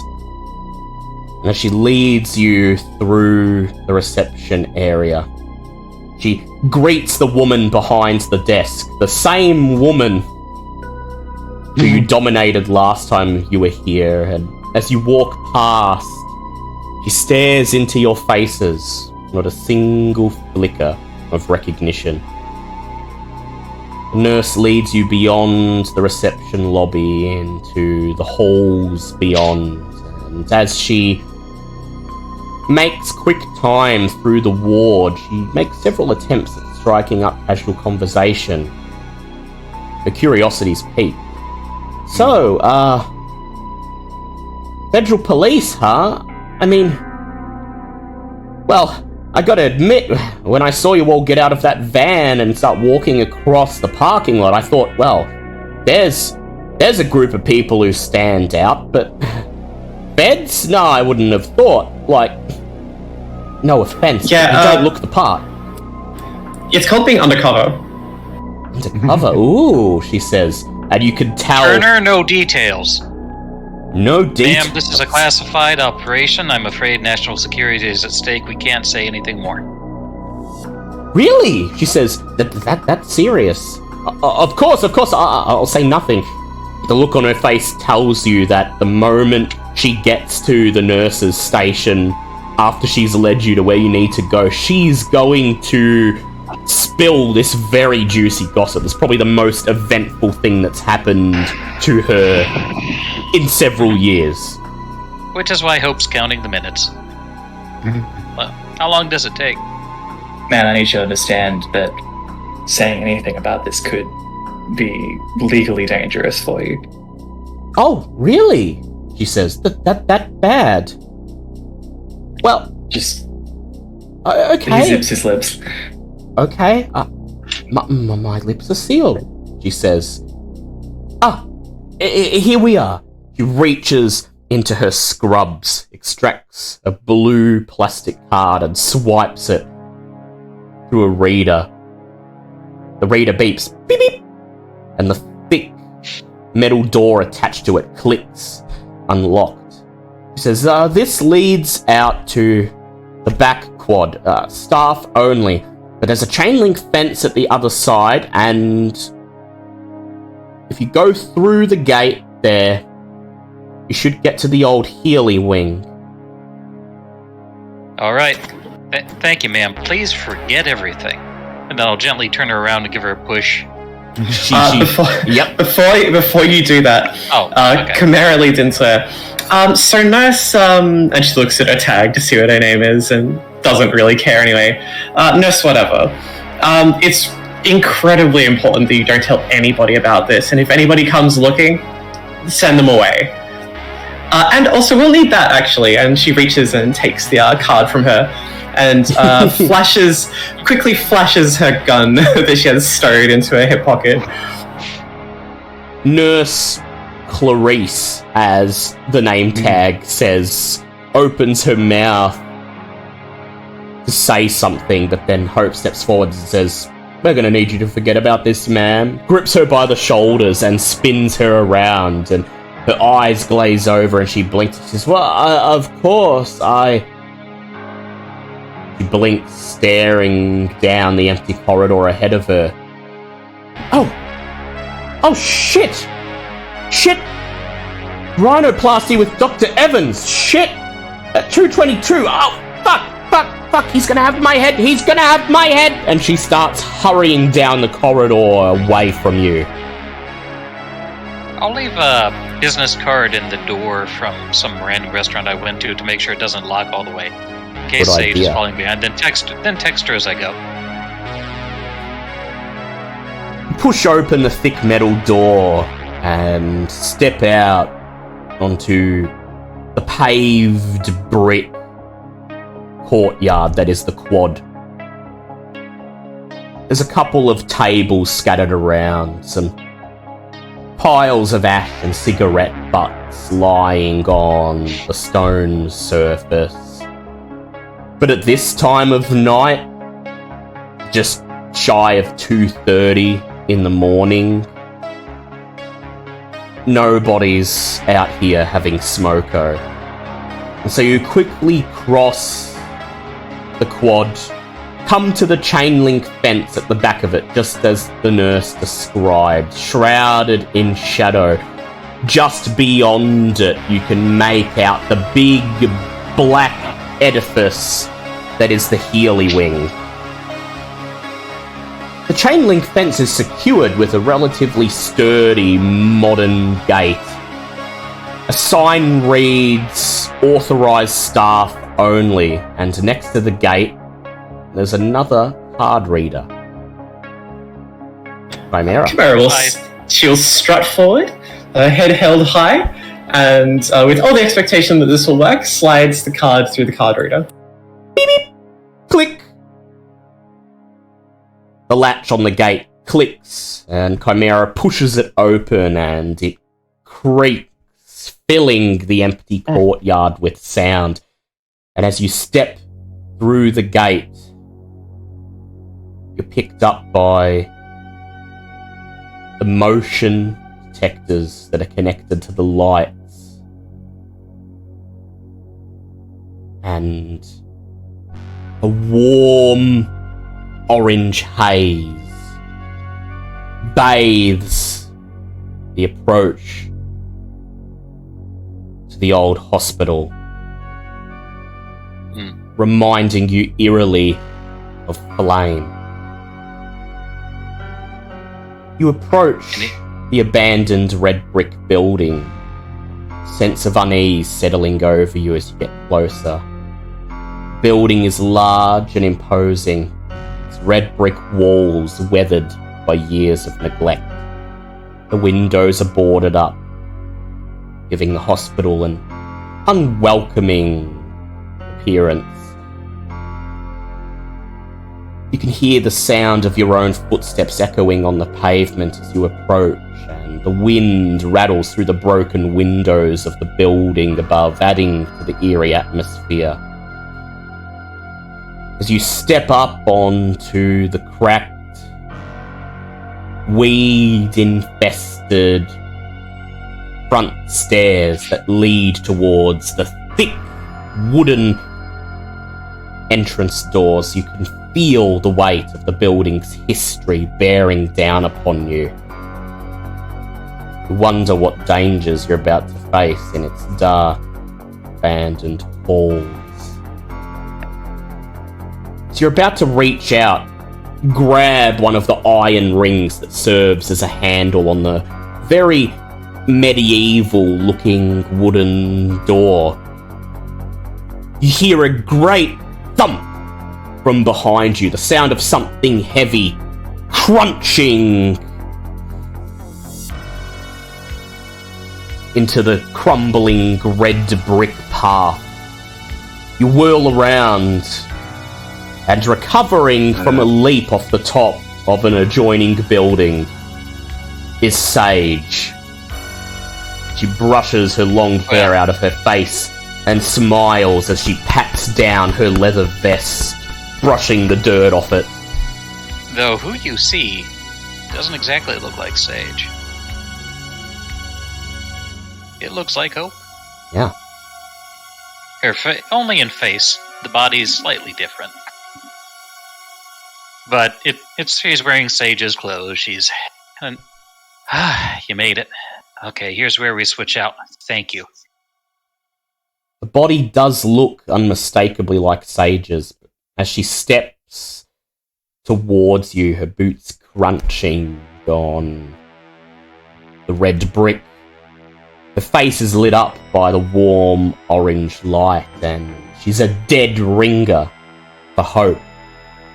They're almost identical. One's dressed like a rough-and-tumble Brujah Anarch, and the other isn't. But side by side, based on their faces alone, can't tell the difference. Alright. Please explain to the coterie what you did, the deal you arranged with Sage, Hope. So, Sage is going to be my body double. She is going to be in there to taunt Larson and hopefully draw the first attack because she can move like a motherfucker and possibly survive a hit. That is her job, is to basically dodge, weave, and parry, and maybe get a hit in if she gets the opportunity. Because I'm going to be coming in from the outside. And Hope starts pulling out things. I'll be joining you guys later. Hope Sage smiles, she shrugs, and she says, you know, why deal with people if you can take the rooftops? That's my thought exactly. Oh, be sure to call him Cutie Patootie. Really rub it in. She says, so, how are we doing this? I'm going in with you guys, and real Hope, you're taking another entrance? Yep. Whatever it is, we shouldn't deliberate long. We're kind of on the clock. Right. I agree, says Sage. Let's get her done. She punches a fist into her open palm. Excuse me. Bless me, that was a sneeze in the middle of a sentence. Excuse me again. You caught me off guard. It's all good. Excuse me. She smashes a fist into her open palm. Bares Hope's teeth. And she says, I've been looking forward to this. For Jackie, and she looks to Chimera, for Anarch supremacy. Just smash the can! Am I right? Fuck yeah! Oh shit, this is refreshing as. And she goes to give her a high five. Yep. Hope squeezes the both of them into a hug. Survive, okay? She high fives Chimera, embraces Hope in a hug, and then she says, I'll do my best. I'm fighting for Jackie. Alright. She can see in the dark too, so plan stays. Alright, see you in a bit. Hope says, running off and starting to shed clothes as she goes.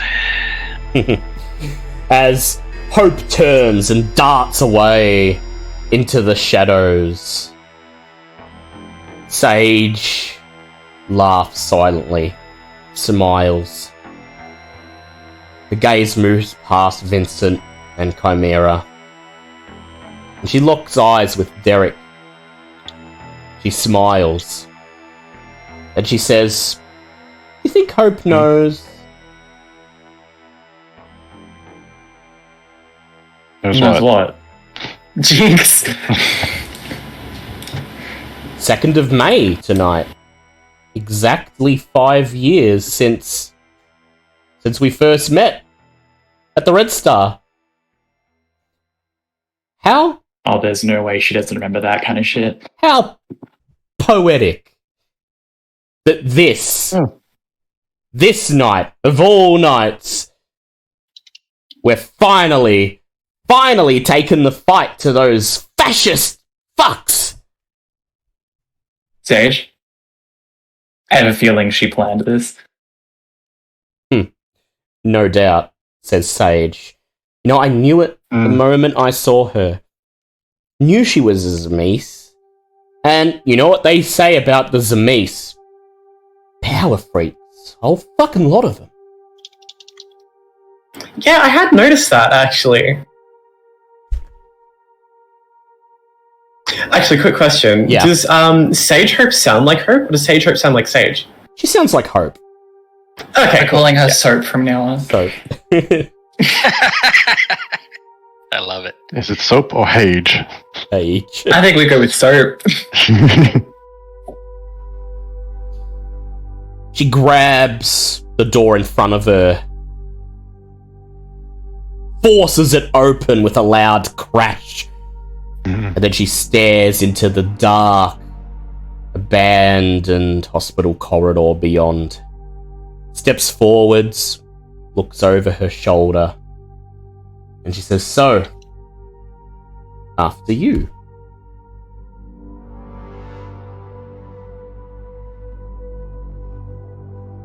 Alrighty then.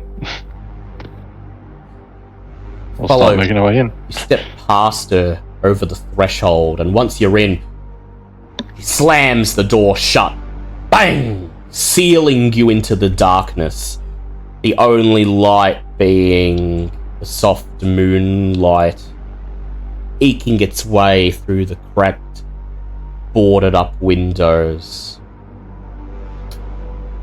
So, Derek says, "So, Paige, where are we headed?"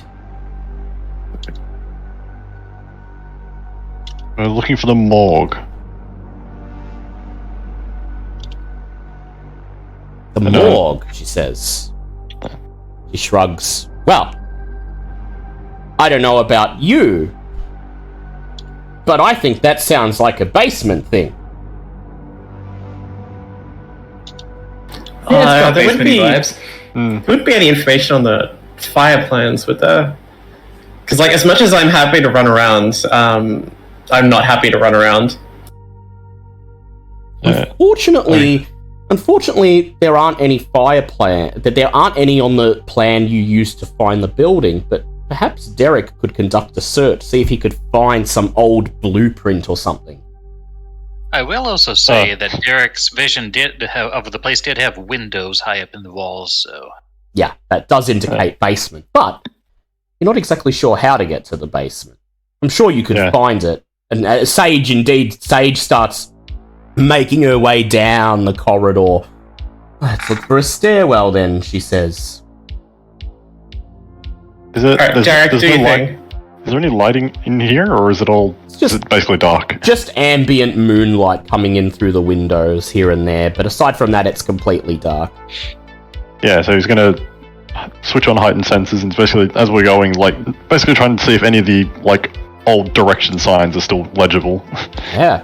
Alright, go ahead, make an intelligence investigation check at your Auspex.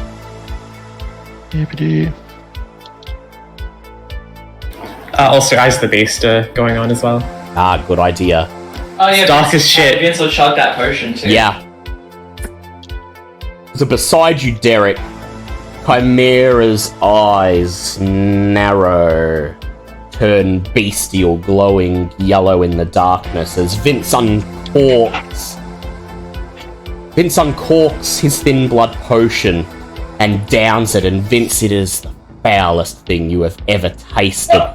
You feel the Holy reflex shit. to gag, and blah, the next second, the blood mixed with what looks like cat fur balls and unidentifiable chunks of something lies in a puddle at your feet. Oh, what is even the logic behind this? What the fuck are Thin Bloods doing? And then, Vince, perhaps even more disconcertingly to you, feel the flesh of your face begin to tingle as your eyes reform, narrow, and elongate, and the ambient light eking in from the moon outside amplifies. Oh, I need to have a word with Heart after this. Ew. This is exactly what I was asking when I said asked if there was anything I should know. And she didn't divulge what this was going to feel like, or indeed what it's made out of. I have a feeling she didn't even bother asking what it was made out of. I feel like I'm Yeah. at the fucking doctor's office. You Alright, don't ask. Yeah. You don't ask. this won't hurt a bit. Let's go. Alright. How many successes did you get, Derek? So it's probably Good Hope's not here because it's a, what is that? Messy 5. Messy 5. So, you follow Sage down the corridor, and at the end of it, there's an open room that was once the reception area. You wait until Sage gingerly lifts the door off its hinges and lowers it to the ground before you step over it and scan the reception area. You see a doorway leading to an office behind the reception desk, and a half-faded silver placard glints in the ambient light, reading "Sisters Only." You make your way to it, grab the doorknob, and it doesn't open. And then, noise be damned, Derek. You raise your fist and smash it into the door. A loud crash emanates through the lobby as you reduce it to matchwood. Impatient to get to the office on the other side. And then as soon as the door is smashed to bits and you step over the threshold, your beast calms as you find what you're looking for. An old map of the hospital sequestered behind dirty, cracked glass on the wall. You deftly smash the glass with your fist, rip the yellowed paper off the wall, and return to the others, showing them the way to the basement. All you have to do is cross this wing, and then you get to the single stairwell that this building has.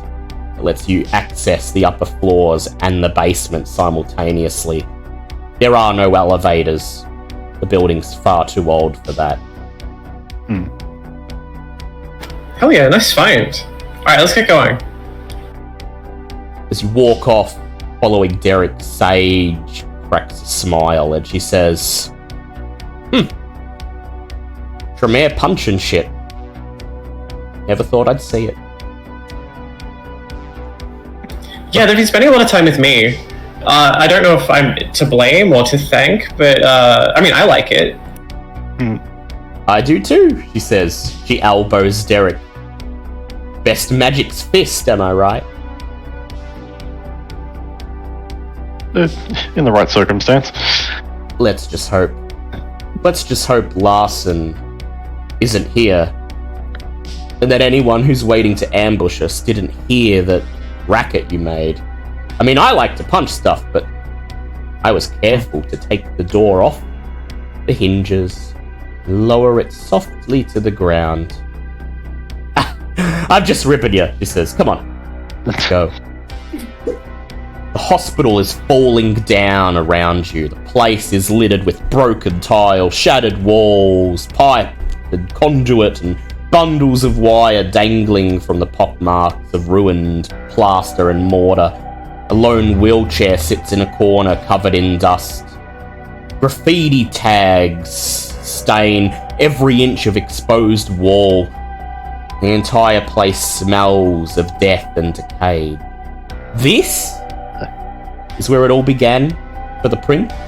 This is where he was keeping his secrets. Hope, what's your plan as you creep around the perimeter of the old red brick building? Step 1. Drink the elixir of unseen passage. And realize thin blood elixirs taste like... Oh, this is bad. Yeah. All this is bad. Mm-hmm. You gag up at least half of what you drank, spraying it over the red brick wall in front of you. Blood mixed with what looks like a couple of feathers and... Is that a whole spider? I thought I eat a spider. Maybe I just slept with my mouth open. Oh, man. I can't touch that. Alright.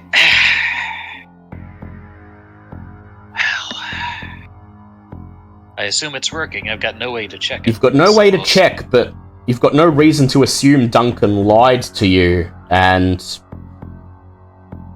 you can assume that as long as no one's watching right now, you've faded away into the shadows. Alright. So, step 2, strip down, put down the backpack. It almost feels like she's shedding her humanity as she removes her clothes and her possessions and stands there for a second and concentrates and changes. Go ahead. The owl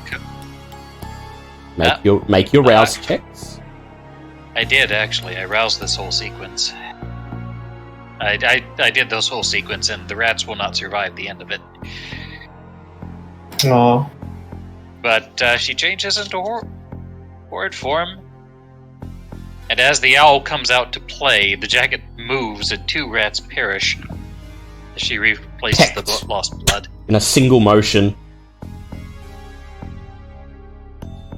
Then... the great unseen owl has emerged.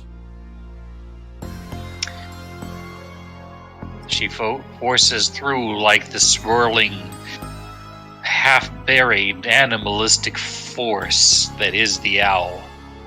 Its distorted form, and forces it to become tougher and more dexterous, and that's when the other 2 rats die. Once again, swift peck, and both are dispatched. The rotten blood helping wash away the really horrible taste of the thin blood potion, but only variant. And then, forcing her last rational act is reaching to the backpack, shredding it with a claw, and taking out the small wad of C4 in one hand and the detonate in another. And these are thin, spindly arms that retract and fold under her feathers up against the chest as her wings flex. And she takes to the air, circling the building, looking for a way in. Make me a wits awareness roll at an extra dice because you are in the air. Throwing an echolocation, of course, because every good owl can do that. Yeah, every good owl can do their echolocation. That's 4 successes. 4 successes. So it depends. Let me ask you a question. When you enter, how close to the basement do you want it to be? Reasonably close. I mean, but honestly, it's going to take them time to find it, so if I have to go up to the roof and work my way down the stairs, I can do that too. Yeah. Do you want to make noise? Will be my second question. Gonna try to do it stealthily. Yeah. So you fly around the red brick building, and there isn't any rooftop access. The roof itself is pointed Victorian Gothic style. There's no smoking area up on the roof, so you have to make do with a balcony on the second floor. You perch on the edge of it like a bird in a cage, and then with a single blow of your beak smash into the boarded up window, prying the covers off and slipping inside. Well, there goes Unseen Passage. Yeah, well. Oh no, I'll let you keep it up. Oh, okay. Thank you. It's from there, it just wings folded tightly around the body, stalking down the hallway, ting, ting, ting, ting, bopping my way down. And I, with echolocation and sense the beast, following my friends at a distance. Yeah. Make me a sense the beast roll, please. Absolutely. Only one success. Only one success. You could very, very faintly detect the presence of your coterie somewhere down on the first floor, almost directly below you, but the images of their auras are incredibly faint, like you're staring at them underwater through Vaseline-encrusted lens. This form was not built to find. Perhaps more importantly, you detect a second presence, and a third. Down the hallway that you're currently creeping down, currently standing in one of the disused hospital wards. Two ghouls. As you approach, you hear them talking. He's full of it. I swear, Larson gets dumber by the fucking night. Why would a morgue be on the second floor? Yeah, look, you got me. Look, you're preaching to the choir, mate. Morgue ain't gonna be on the second floor, but are you gonna be the one to tell him that? He'd paste you all over the wall, you know that, right? Yeah, I know. So instead, we gotta search all these fucking rooms. Then meet up with him, tell him we didn't find anything because the morgue ain't on the second floor. Just like, we expected. Deal with him reaming the shit out of us, and then suggest trying the basement. What would you like to do, Hope? Her beast wants to do one thing, but she shuts up, eases past them, and keeps on going. Yeah. Don't exactly have a cell phone in this movie. No roll required because of your unseen passage. You sneak past them and glimpse through the doorway, your owl head creepily rotating if anyone could see it, to see the two men shuffling through an old medicine cabinet. While we're here, may as well look for, old morphine and... Hey, didn't they use cocaine in the 1920s? You're fucking full of it, Fred. You're just as fucking dumb as Larson. Do you really think they would have left any of that shit lying around? And you're on your way. So, what's your plan, Hope? Are you going to meet up with the coterie? Or just keep a healthy distance behind them? Gonna keep a healthy distance. Yeah. They'll start, and I'll be the cavalry. So, as you make your way across the ward, you see the word stairwell emblazoned in the red brick wall, half faded. You can just make out presence of your coterie slowly approaching. The rest of you follow Derek's lead. He's holding the map in front of him, guiding you through the maze of old twisted corridors, through empty wards, past broken furniture, debris, and urban waste. And as you step out of an old doctor's office into the corridor, you see the stairwell ahead. big, gaping black void. No door to be spoken of, just descending down into the bowels of the earth. But as you approach it, I'd like everyone to make wits awareness, please. Ah, jeez. I don't know Oh, that's jeez. Well, that looks sufficiently One. morgish. 2. 2.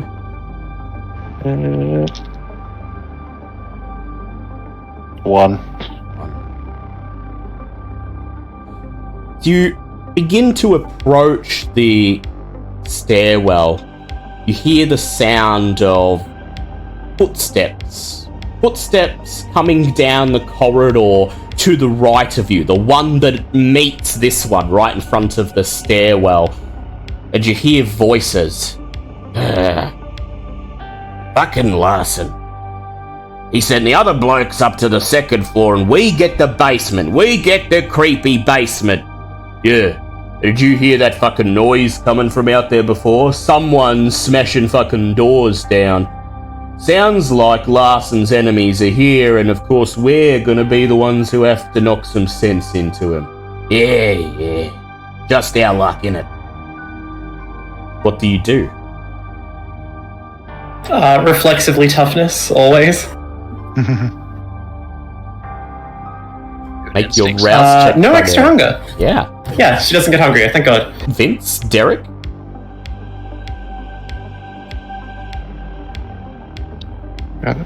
I somewhat have an idea, but it's probably a really stupid one. Go Let's hear ahead it, and let's hear voice it. Go ahead. I just had the thought of basically Derek just standing at the end of the hallway, like in the dim lighting, just basically just turning them, going, "All right, let's try it. Let's see you try it then." Like, just ominously at the end of the hallway. They are... Well, you don't know they're ghouls, but they're just ghouls. And considering you just took on know the what we side, look like, yeah. it's reasonable to assume Larson's given them your description. That's a shame. Otherwise, they'd use false authority. That's a specialization I've never used. But okay. That's gonna be... Fuck it. You know what, man? Do what you want. So Vince and Chimera just stand in the corridor as Derek steps ahead, rounding the corner, standing in the mouth of the stairwell. He holds out his hands and he says, "I'd like to see you try it." Ahead of you, Derek, the two ghouls who are dressed probably on Larson's orders in their very, very best impression of members of a 1920s razor gang, raise the revolvers in their hand and point them in your direction. Derek, make me a charisma intimidate check. Yeah, I'm gonna boost. It's a fail, so I get hungrier.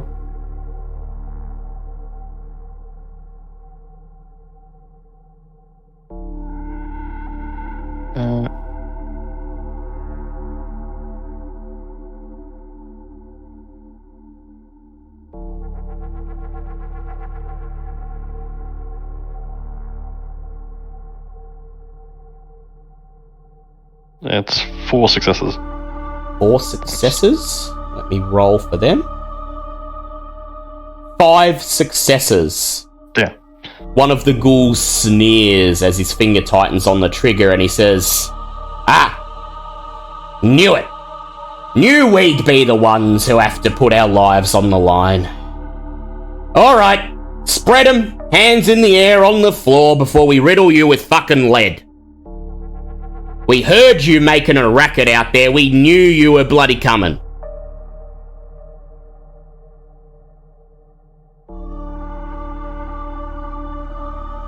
I suggest you do it. As you say this, Chimera, you see Sage clench her fists next to you and prepare herself to rush forwards to Derek's defense at any moment. The plan is for them to get close and jump out of them. What do you want to do, Yeah, Derek? he's gonna start getting down into like a false surrender. So like he starts going along with it in the hopes of drawing them in. You raise your hands. You nod. You get down on your knees as the two ghouls approach. Good. You're a listener. Know your place, says one ghoul. And then the other steps up to you and places the barrel of his revolver to your forehead. Fucking stupid, though. And as he goes to tighten his finger on the trigger, that's when Sage flashes a glance at Chimera and Vincent. Vince is going to step out, Daunt activated, and say, "Oh, wouldn't do that if I were you." Manipulation, intimidate check, add your presence. You got it. That's a very nice roll for me. And you can enforce authority here. They are ghouls, and you are a primogen. Does that... What would that mean? This adds an extra dice. Always love to do that. 9 from 11. Ooh, lovely. Yes. I'm going to roll for them. I don't even know why I'm rolling, because the maximum they could possibly get is 5. Well, they could crit, but they still only got 5, no crit. The finger on the trigger tightens, and the ghoul sneer of pleasure as he relishes what he thinks is going to be splattering Derek's brains all over the wall vanishes. He turns to face you as his friend whirls around, pointing his revolver in your direction. Who the fuck are you, rich boy? I'm surprised you don't recognize me. Larson hasn't given you the lowdown? They exchange glances. The one who's holding Derek at gunpoint says, Vincent Merriweather, new primogen. You are smart then. Larson said he wants to deal with him personally. Fair enough, says the other ghoul. He steps back, raising his hands to show you he means no threat, as he slowly slides his revolver back into his coat. The barrel's lifted from Derek's skull, and just like his friend, the gangster holds out a hand, show that he's not intending harm. He holsters his weapon. The two take a step back into the corridor. So what happens now? One of them says. You let us go? Chimera turns the corner and says, fucking stupid though. And rushes them. Yeah, alright, go ahead. Chimera, wait, hang on. But Chimera's not listening, really? and Vince just groans inwardly as Sage charges out side by side with Chimera, exchanging a glance with her, and she says, I agree. Fucking dumb cunts. As her fist collides with one of the ghouls. Chimera, go ahead, make a strength melee check.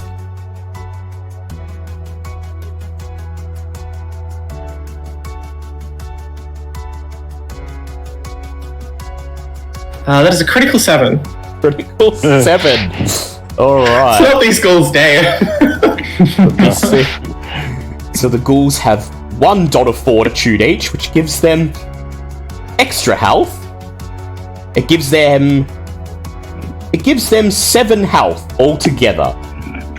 So I'm first gonna roll for the one that Sage goes up against.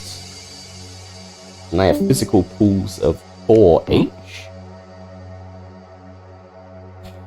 So Sage rushes forwards and her fist collides, crack, with one of the ghouls. She rouses her blood, activating her potence, adding her potence rating to her punch, and her fist cleaves straight through the ghoul's torso.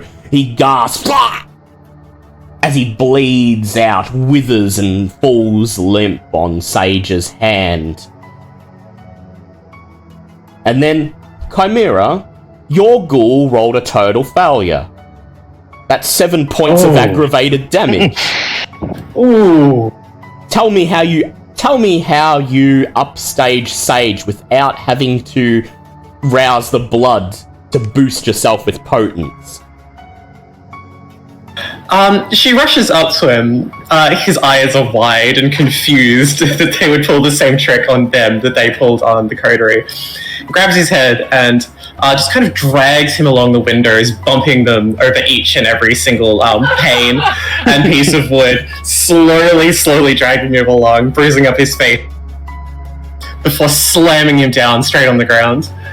Ooh. Head first. His head hits the ground and it shatters like over-ripened fruit. Next to you, Sage smiles. Oh, nice. Didn't even need potence. He didn't see you coming. Guy's probably sitting in the afterlife still trying to figure out what fucking truck he stepped in front of.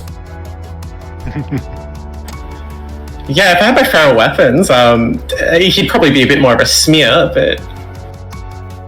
Well... he didn't deserve that. Whatever message... I was going to offer them a place helping us out. Let them back the winning team. But, yeah, alright.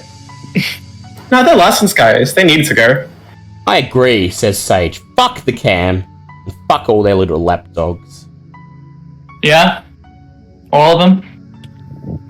Every single one, she says, biting her lip and staring you down. Lucky I like you. She gestures towards the stairwell, to the basement, after you. And above, as you descend into the basement, Hope follows behind, unseen, unnoticed. The steps to the basement are concrete, cold.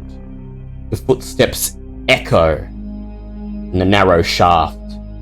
Cockroaches run up the walls while rats flee from your feet.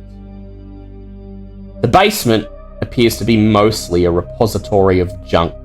Hospital beds piled in a tangled pyramid, ratty curtains and boxes of equipment that have been defunct for nearly a century. No light shines down here at all. Everything that you can see in your Auspex and Protean enhanced gaze casts a shadow that looks like a wretched monster forever reaching. With a sense of purpose and resolve, you make your way through this junkyard and find the doors of the morgue waiting for you down another corridor. Sage gleefully steps forwards and with a relish smashes her shoulder into the doors, causing them to crash open. And on the other side, your eyes of the beast, the heightened senses taking the tiny pinpricks of moonlight that filter in through tiny windows up near the roof at street level and amplifying them, illuminate the morgue before you. The room is utterly empty. The red brick walls cracked, sagging, warped. The concrete underfoot is covered in dust, patches of moss and mold, and what look like decades-old bloodstains. In front of you, an array of cadaver drawers are embedded into the wall. All of them collapsed jammed shut with debris, save for one. A faded tag on the metal door reads, Taylor, Leslie.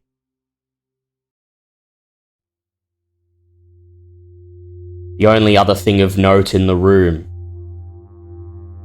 is an old medicine cabinet, seemingly empty, sequestered away in a shadowy corner, seemingly deliberately separated as far as possible from the cadaver drawers.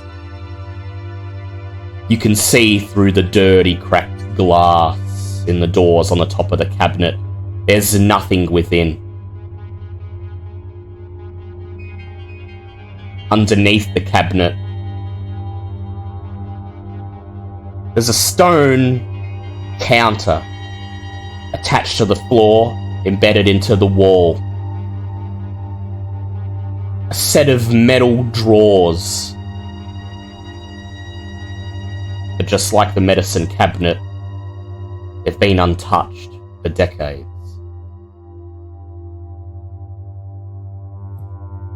What would you like to do?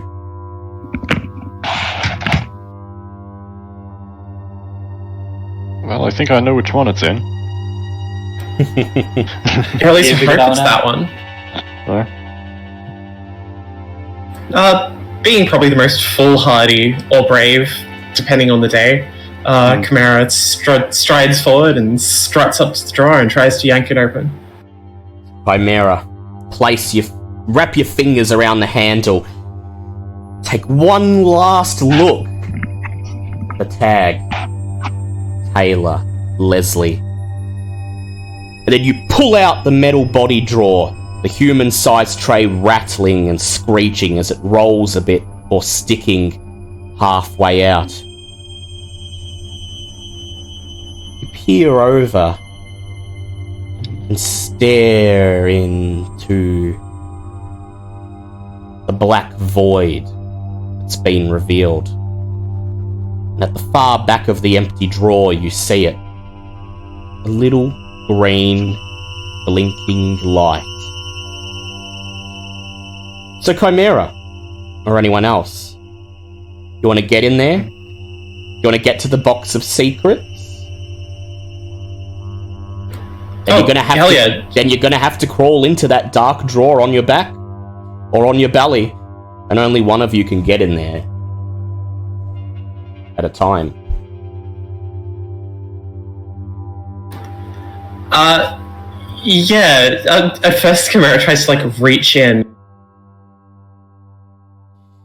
and tries to find any way that she could possibly stretch and reach to the back and kind of dust herself off, realizing, fuck, she's gonna have to go in there. You're gonna have to go in there. Hey, Specs really made this fucking hard, didn't he? Don't suppose any of you guys want to give that a... please? So Chimera and Vince, you both have Eyes of the Beast active. I'll give you this chance to roll Wits Awareness. Ooh. Okay. Uh-oh. I want to say yes. Oh, blinking green light. Oh no. 2 successes. 2 successes. One for me. 1. As Chimera clambers up onto the cadaver and gets down on her belly and prepares to make her way into the cavity, you step forwards, Vincent, holding out your hand, signaling for her to stop. She stops, and you point to a carving that you've just noticed, just inside the drawer, carved into the red brick.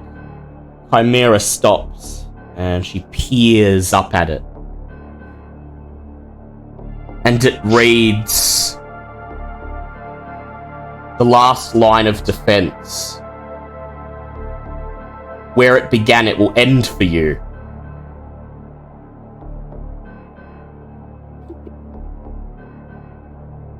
Oh, yeah. What? Some morgue or an ancient crypt? What? Can we You notice that the see... carving actually appears to be... The carving... The reason you needed Eyes of the Beast to see it is the carving is... It's been here for quite a long time. And you get a feeling that perhaps this is not something left behind by Specs at all. Perhaps this is the prince's last line of defense against any who would seek to claim his source of power.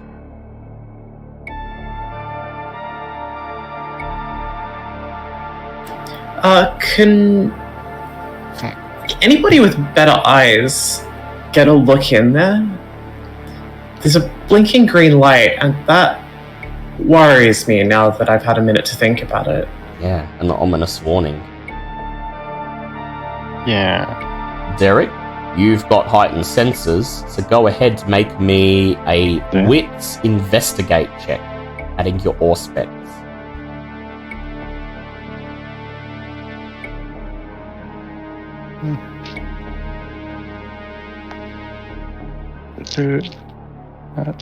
No, yeah, because Eyes of the Beast is the same thing of like you can see through darkness, isn't it? Yeah. Yeah. Okay, 4 successes somehow. Step forwards, kneel over Chimera and peer inside, squinting.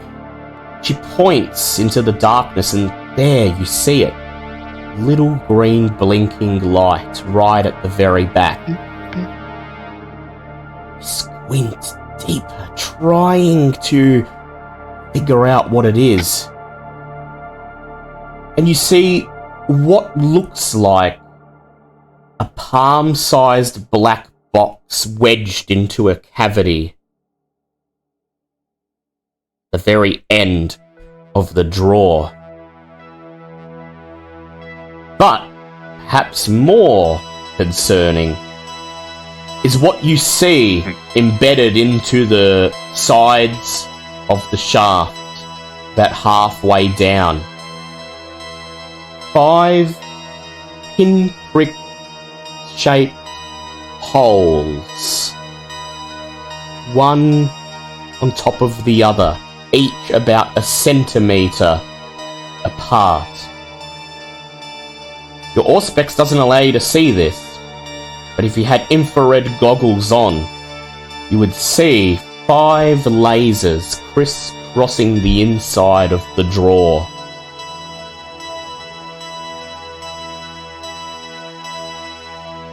Okay, yeah. Nobody crawl in there, it's booby-trapped. How booby-trapped are we talking? Are we talking like I should wear a hat, or...? I'm presuming it's warded against people like us getting in there, so... I mean, defended against people like us getting in there, so... Right. I guess that means that if we even try, we'll destroy the drive. And ourselves, probably in the process.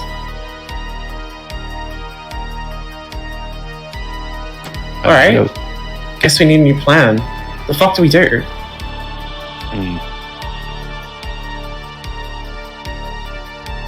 Like, I'd be all for hiding and letting Larson take the blast or bullets or whatever the fuck happens, but we do really need that drive. Yeah, I did have that same thought of letting Larson try to get it and blowing himself to bits, but I imagine it would also destroy the drive.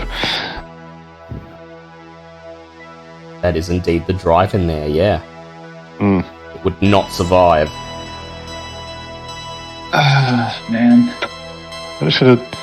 As Derek's thinking, he's just gonna like walk around, just like investigate the desk. Yeah. And stuff like the other end of the room. Make He me really is our tech whiz right now. Make me an intelligence investigate check, adding your Auspex, Derek.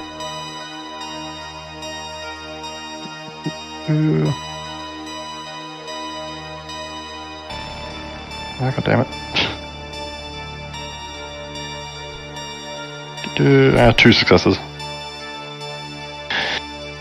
Derek, you turn around and you idly make your way to the other side of the room, to the old medical cabinet And as you open it, you're not expecting to find anything. It's just a way to be thorough before sitting down and trying to figure out how to get inside this cadaver drawer.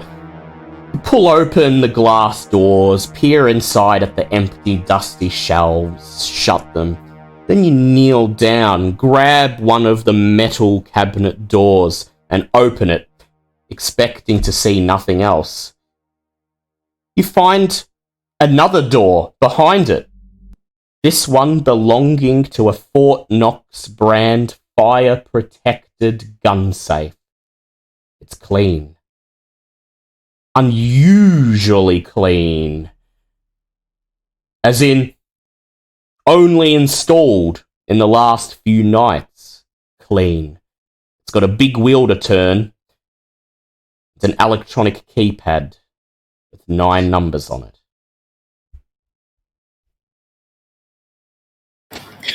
As he opens the door and sees there's just a very audible, huh? Chimera's going to clamber over and kind of take a sticky beak. Okay, so I think I found where the drive might actually be. Right. What's with this keypad?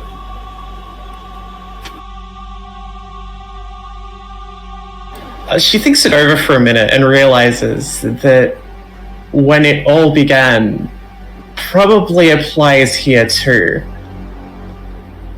And kind of just openly exclaims to everyone, "When did he die? What date? What day?"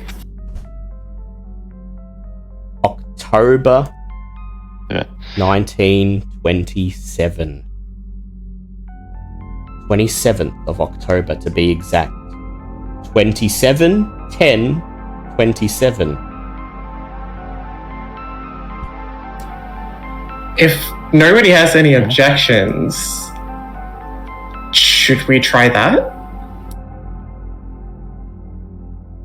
Surely this isn't booby trapped as well, right? Doesn't seem to be. Oh, just like Derek's most likely, and punches in the numbers. Yeah. 27. Hey, hold on before you... Oh, shit, okay, yep. Beep, beep. 271027. Beep, beep, beep. Beep. Beep. The keypad emits a loud beep, but there's no indication of whether it's saying you succeeded in entering the right passcode or whether it's primed a bomb to blow up in your face. Yeah. But then Derek grabs the wheel, turns it, and the safe opens. Behind you, Chimera and Vincent raise their arms to their face, preparing for the worst. As you open the door, inside you find what you've been looking for. The box of secrets.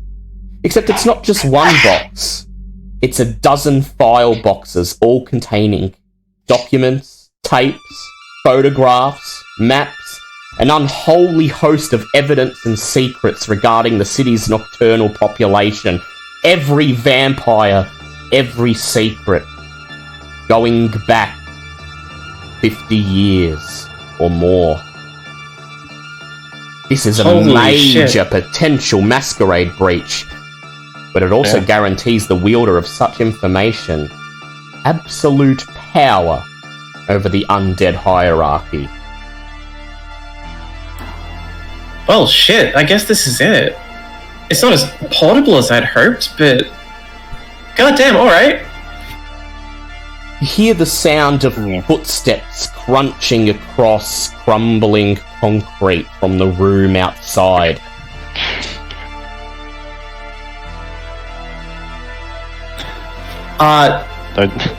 Chimera's gonna slam it shut and slam the doors closed.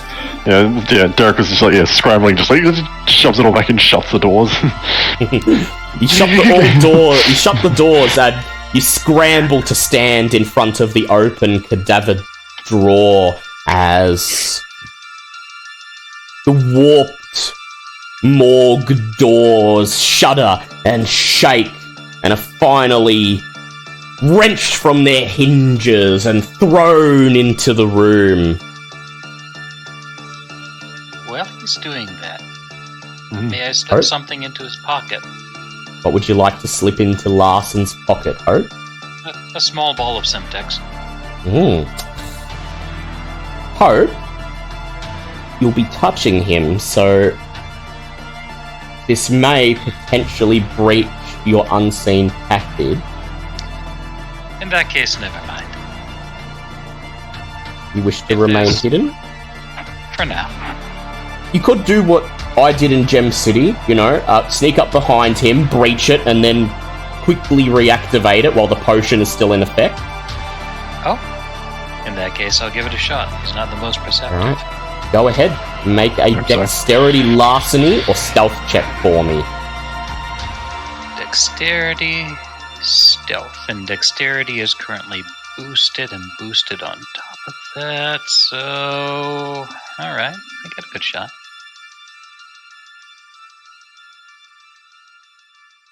Messy critical 10.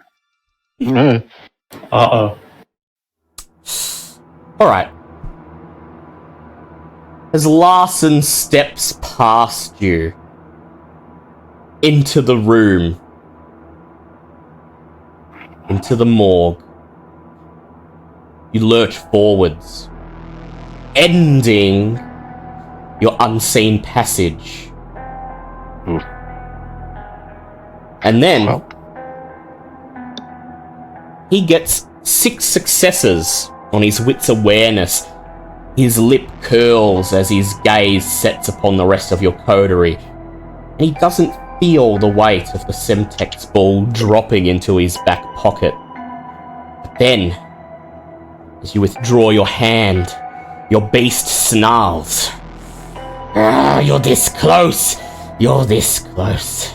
And you're in fighting form!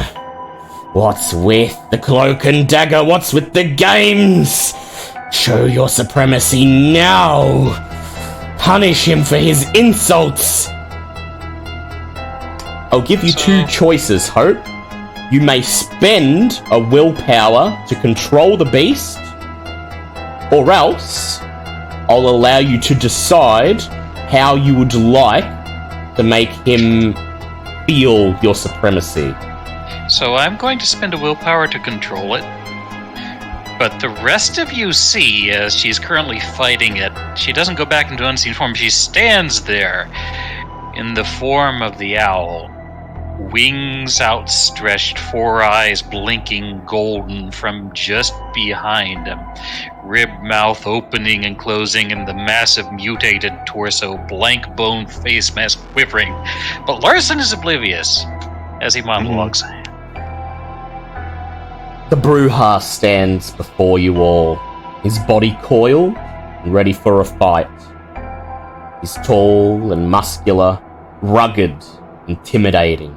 His eyes dark and cold, and he sneers at you as he steps into the morgue, ready to take you on.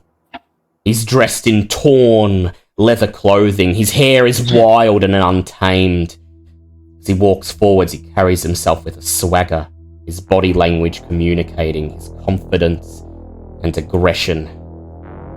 You see Larson, perhaps for the very first time, as what he truly is, a thuggish, dangerous monster, force to be reckoned with. Get out of the way, he snarls.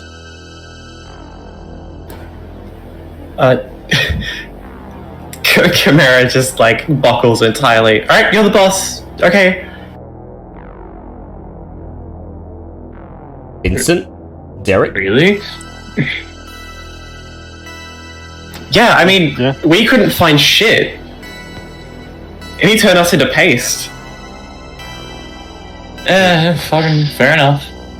Yeah, it's Dark's putting his hands up and just yep, you got us. We're definitely not in definitely not in that locker. In the the cadaver locker, Larson doesn't even register. This is gonna be like, oh my god, Derek, you fucking idiot. Think adding that? on to the ruse. Yeah, you all think that, but Larson doesn't register at all. He just smiles. Good, he uses. Good. After all, there's no need to die when we can all reap the rewards together. You know what's in that drawer, I presume. Otherwise you wouldn't be here. What's in that drawer there gives me power over the entire court. Praxis! I shall be prince and nobody will be in a position to say otherwise. And you? He looks at Chimera. And you? He points at Derek. We could make an arrangement. I have no beef with either of you. I can be prince, and we'll find a role for you in polite society. Then he glares at Vincent. And you? Well, I suppose. If I back you as Primogen, ain't gonna be any Ventru willing to take you on. And you did help uncover that whole thing with Thornton. Had my sire's back when he needed you. I guess I could keep you on. But you gotta pledge loyalty to me, of course. What do you say? Hey, that's pretty good of you, Lawson. And here I thought that the cam were all fucking assholes. You're pretty reasonable. This is what I've been trying to tell you. Very reasonable, says Larson, oblivious to the fact that you're just feeding his ego. He lacks the insight necessary for this. So, At this point, Hope will recloak. Yep, go ahead. Make a rouse check. Yep. Everyone else sees the monstrous owl once again fade into darkness. But Larson's completely oblivious. Very well, Vincent Merriweather, Primogen, I'll back you, and with the influence granted by what's in that cadavered drawer, none shall even entertain the thought of standing against us. Hell, he turns to Chimera. I might even find it in my heart to allow your anarch rabble to be welcomed into my court as my subjects, so long as they agree to follow the traditions. It's very, very lucky that she has the thick-hired trait and can just shrug all this off. Otherwise, she would be leaping at him. Instead, she just kind of calmly says, right, yeah, cohesive, perfect society. Vince just looks to Chimera and he's like, pretty good deal, huh? Yeah, I'm not against it. And Derek, you got Cypher out of the way. And look, I thought he was a bit of a pompous cunt, personally. So consider ourselves friends for that. I'll give you whatever position you want in court. Hell, you can even replace that buffoon Darius as Primogen if you want. Once I've got what's in that drawer, we can all share in the influence and the power it grants. But the Tremere work their hocus pocus for me. Got it? Oh, that's an awfully kind gesture of you. What do you say? I mean, yeah, alright. We were hoping we'd get here before you did, and we could kind of amscray out of here, but clearly that's off the table now. Beside you, Sage, in the guise of hope, is just staring at Larson, her eyes burning with obvious hatred. Her fists clench and twitch, and it's obvious to you that she's fighting with every ounce of her willpower to not just leap on him right away and avenge Jackie. She glances longingly in your direction. Chimera just gives her a wink. Chimera gives her a wink, trying to roll you up. Silent look on her. The look on her face silently says, I'm not going to let him die in a booby trap. This has to be personal. She grits her teeth. Chimera, Does Vince pick up on this? Yeah, Vince, you pick up on it. Okay. So does Derek. Carry on. Chimera, I will allow you a charisma leadership check. Ooh, okay. And you may add your anarch status. And Vince, you may make a charisma leadership check. And you No may... anarch status, but yeah, go on. Oh, that's 4 successes. You Right. may add your mutiny specialty, as by stopping her, you are technically changing the terms of the plan. Lovely, okay. That's 6 dice. 3 successes. 3 successes. How many did you get, Chimera? 4. 4. 7 altogether. I'm going to roll that against Sage's composure plus willpower. And we will see you're able to talk her down. So that's going to be... She's going to need max successes on this. Jeez. 6 successes! She bites her lip, baring her teeth, and then in anger slams her fist against the crumpled cadaver drawer behind her. This gets Larson's attention. Finally, he turns to face her. Ah! Hope. What was it you said? A duel? Well, I'm afraid that's not on the cards. We've resolved this amicably, like civilized people.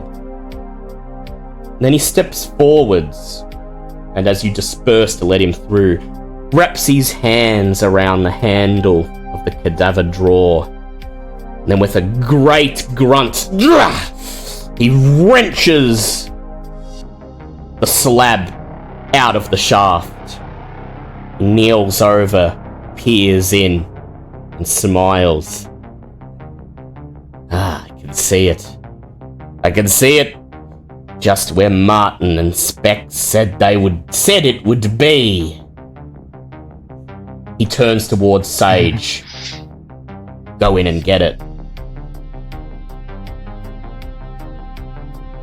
Me? He says.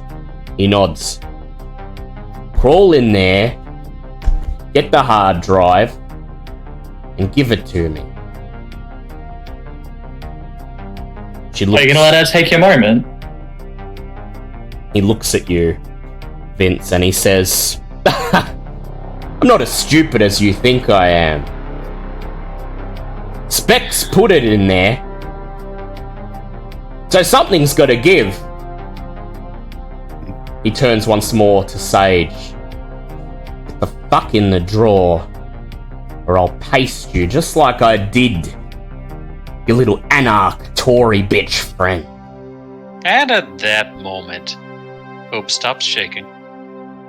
Her thin, wasted servitor arm holding the detonator clenches and beep. beep. The It's just a Semtex, small ball. the Semtex in his pocket explodes. Enough that you could see it, and enough that you could feel the heat buffeting you. It sears away the right leg of his pants. And the flames begin to surge up. And with that, he's going to roll for frenzy. And he fails. He clenches his fists, and as the embers die away, leaving him with 2 points of aggravated damage, he snarls. I've been waiting for this, and you gave me the excuse I needed. You'll all fucking die! And he charges into battle.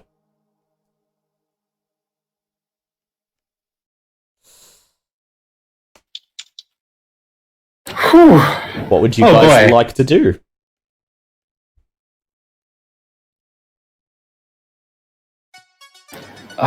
Who goes first? Him or us? I suppose it'd be him. Well, you're going to go simultaneously, so I'll get you to each say what you're planning to do, and then I'll adjudicate what happens. I'm gonna be doing my usual of trying to chip that willpower. Yep. So you're going to Daunt or Dread Gaze. I don't have Dread Gaze, I've only got Daunt, but I'm gonna go for an Intimidate as well, including Threat and Authority. And Yeah. Vince is gonna say, your time's up, Larson. You'll never have the power you want. Alright, let's see if that's going to chip any of his willpower. Go ahead, make a Charisma plus Intimidation plus Presence. Sure. That's 10 dice. One moment. Yeah, not manipulation, would it be typically? It'd be charisma. Yeah, Alright. Charisma, because it's Presence. Critical 8. Yeah. Critical 8, lovely. That's really Very good, nice. actually. I did get the bad rolls out of the way. Yeah. Right, so I'm now going to roll it against his... So he's going to make a Resolve plus Composure. Let's see. He's going to rouse the blood, to buff his composure, granting him 3. He meets you with 8 successes. Motherfucker! Still, I beat that, don't I? Yeah. How many did you get? Yeah. 9. No, critical 8. A critical 8, yeah. So, you deal 1 point of superficial willpower damage to him. He doesn't respond to your slight, he just snarls, curling his lip. But the Daunt is in effect.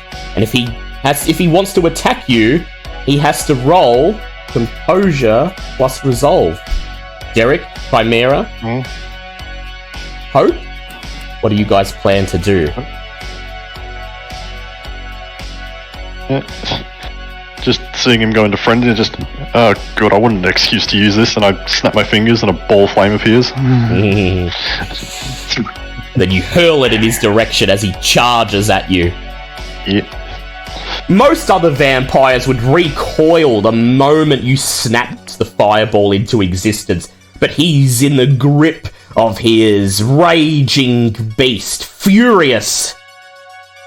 And the only thing that matters to him right now is pasting you. So he blindly charges. Hope? What would you like to do?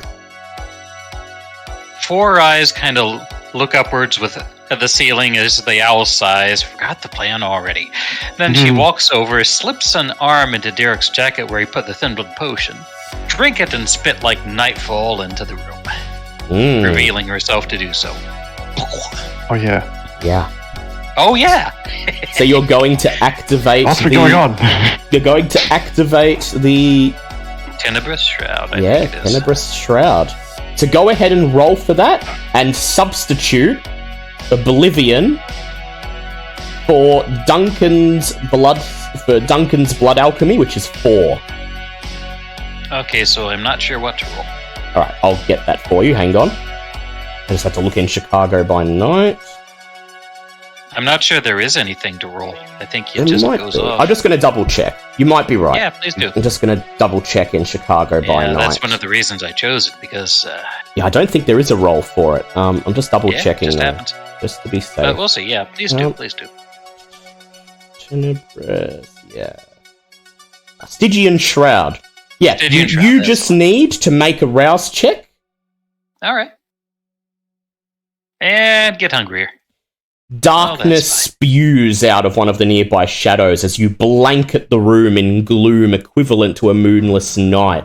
The sounds of Larson's roars and hissed insults are muffled, indistinct.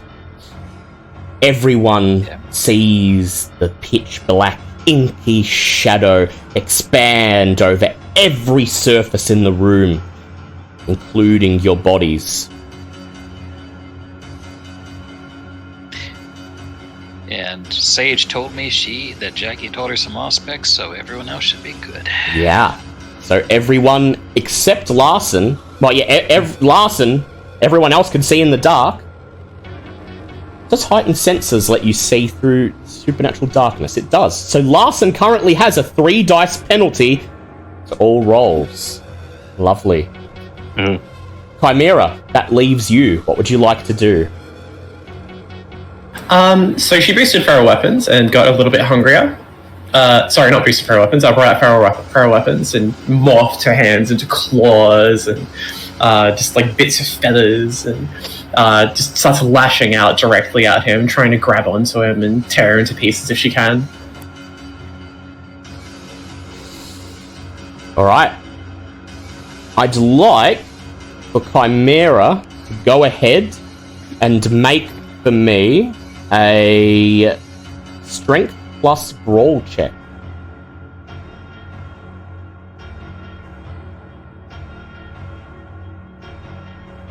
Plus grappling or no? Yeah, plus grappling if that's your specialty. Cool, critical 9. Critical 9, okay. So for him, that's going to be plus... Right, he's going to rouse the blood. He doesn't get hungrier, and his dice pool with the penalty goes up to 9.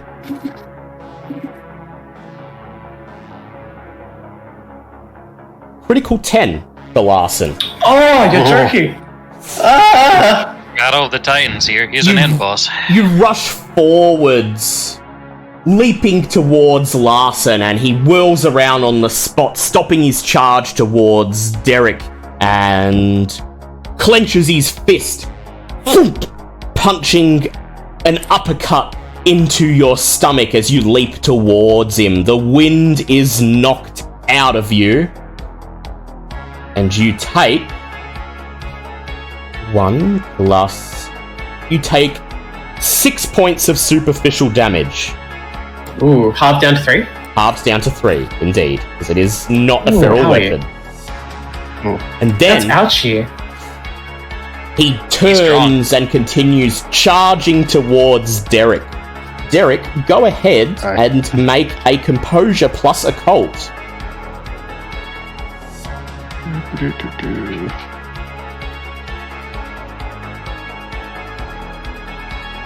Cult. And I get to add my new thaumaturgy specialty. Sure do. Yeah, this is end boss, so I'm going to boost composure. Mm-hmm. Oh, success, so I don't get hungrier.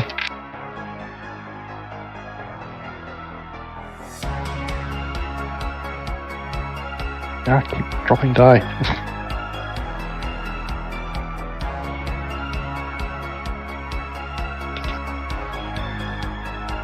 That's currently 4, but 4. yeah, I'm gonna willpower to reroll some.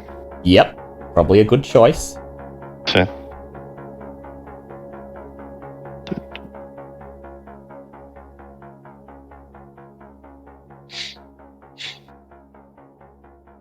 Ah, damn it. those were a failure, so it's still just 4. Still 4. Very well. So you're vaguely aware of Larson shouting something indistinct in the darkness as you see his huge form bearing down on you, and instinctually you raise your hand and hurl the fireball. With supernatural speed, he swerves out of the way as the fireball flies past him, hitting the brick wall and fizzling away. And as he rushes towards you, he rouses the blood. His right fist turns deep grey as the flesh hardens, stone-like. And with his strength still buffed, he rolls 5 successes as he reaches you, Derek, and plants his fist of cane right in your torso. Your skin burns and your beast roars in agony as he deals. You got 4, he got 1 plus his potence. You take 5 points of aggravated damage. Now, Cool. Fun fact, I have 5 health. before that takes effect, it's a little power gamey. It's a little power gamey, but you can spend blood to boost your stamina. I will allow you to do that, to give yourself a temporary extra health. 2 extra levels. Yeah. Rouse the blood, man. Wouldn't I just die then when the scene ends and my thing goes back to normal? Well, no, you don't die, you go into torpor. You'd have a chance to heal, and then you'd go into torpor if you didn't. Yeah. So. Okay. Now, if you get hit a second time, you're probably fucked. Yeah. Yeah. So don't do that. Failure on the rouse, so I get hungrier. Your beast roils in fear and agony, and you feel your consciousness begin to ebb, but then you grit your teeth, feel the blood surging through your body, and hold on, just long enough. You step out of the way as Larson plants a second fist into the wall, smashing you with shards of red brick. And you have two health points left. Sage takes this chance.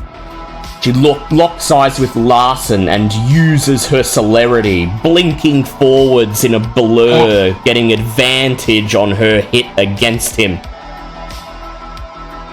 Since Larson's defended already against Chimera, he would defend against Sage with a penalty here. Except Larson takes this chance to rouse his blood, and he activates his level 3 celerity, Combat Tempest. Utilizing their supernatural speed to constantly move in combat, the user is able to more effectively face multiple opponents. The vampire does not receive a penalty for defending against multiple opponents, instead gaining full dice for each contest. In addition, when splitting their dice pool to attack multiple opponents, they may add a dice bonus to the total pool, being split equal to half their celerity rating. He's going to defend against her with his full pool. She rushes in, summoning up her prowess. Well, she's already blinked, so she can't use her prowess this round. But she is going to do... She gets a dice pool of 8 with her kickboxing. And I'm going to make her willpower. Come on, fuck boy! She shouts as she willpowers. And ends up with 4 successes. Oof. Larson whirls around, dodging her blow deftly with supernatural speed. Strength. So he's going to have a dice pool of 8 for this as well, same as hers. Oh shit, I still have 1 left. And he rolls 5 successes. Sage takes 6 points of superficial damage as he plants his fist in her upper torso. Not. Okay. Sage screams As she goes down, her skin turning grey like ash as she's knocked straight into torpor.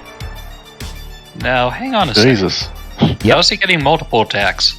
Not to be a pest here, but... He's not getting multiple attacks, he's defending. I think, right, so yeah. how's he dealing damage while defending? I didn't think that was a thing we could do. No, that's what the rules say. When you're defending, No. you deal... Like, if you beat them on the roll to defend...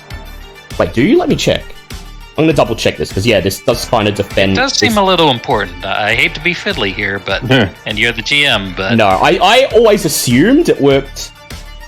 let me see. I'm just going to check. Yeah, I wonder. Because, yeah, it kind of means a lot for Sage here. When engaged in... they inflict no... Yeah. So, defending with a ranged attack deals damage, because it's a two-sided, like it's a gunfight.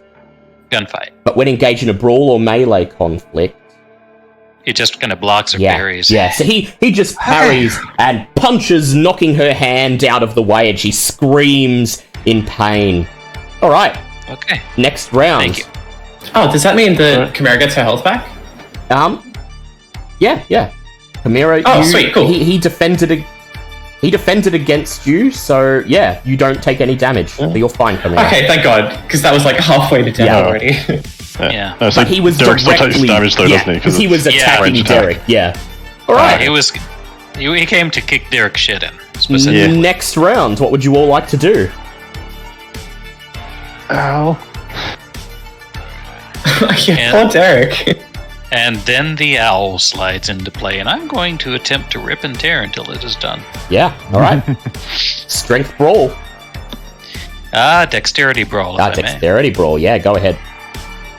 Alright, give me a second. Let me make sure I'm doing the math correctly. 9, 12, okay. Most dice I've ever rolled for anything.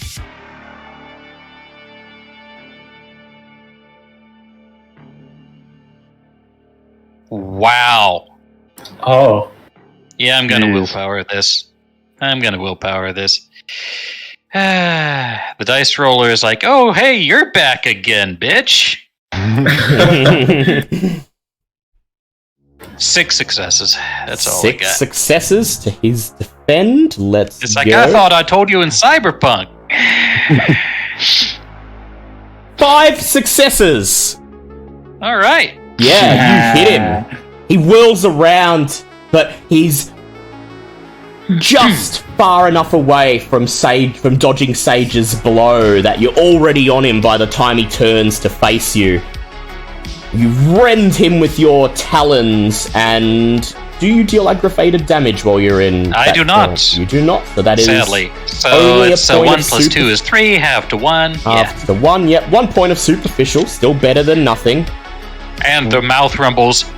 Hello, cutie patootie. For a brief moment, Larson's confused. In the darkness, you see him glance wildly between you and Sage. He opens his mouth and says something with a look of utter confusion on his face, but it's distant, indistinct in the darkness. Vince, what would you like to do? Vince is going to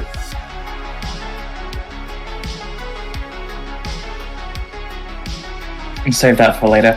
Vince is just gonna fire up a couple rounds. Yeah, go Set a ahead. mess. Go ahead. We're down as Compose your defenses. firearms. Push firearms. Sure. I'm also gonna boost composure right now. Yep.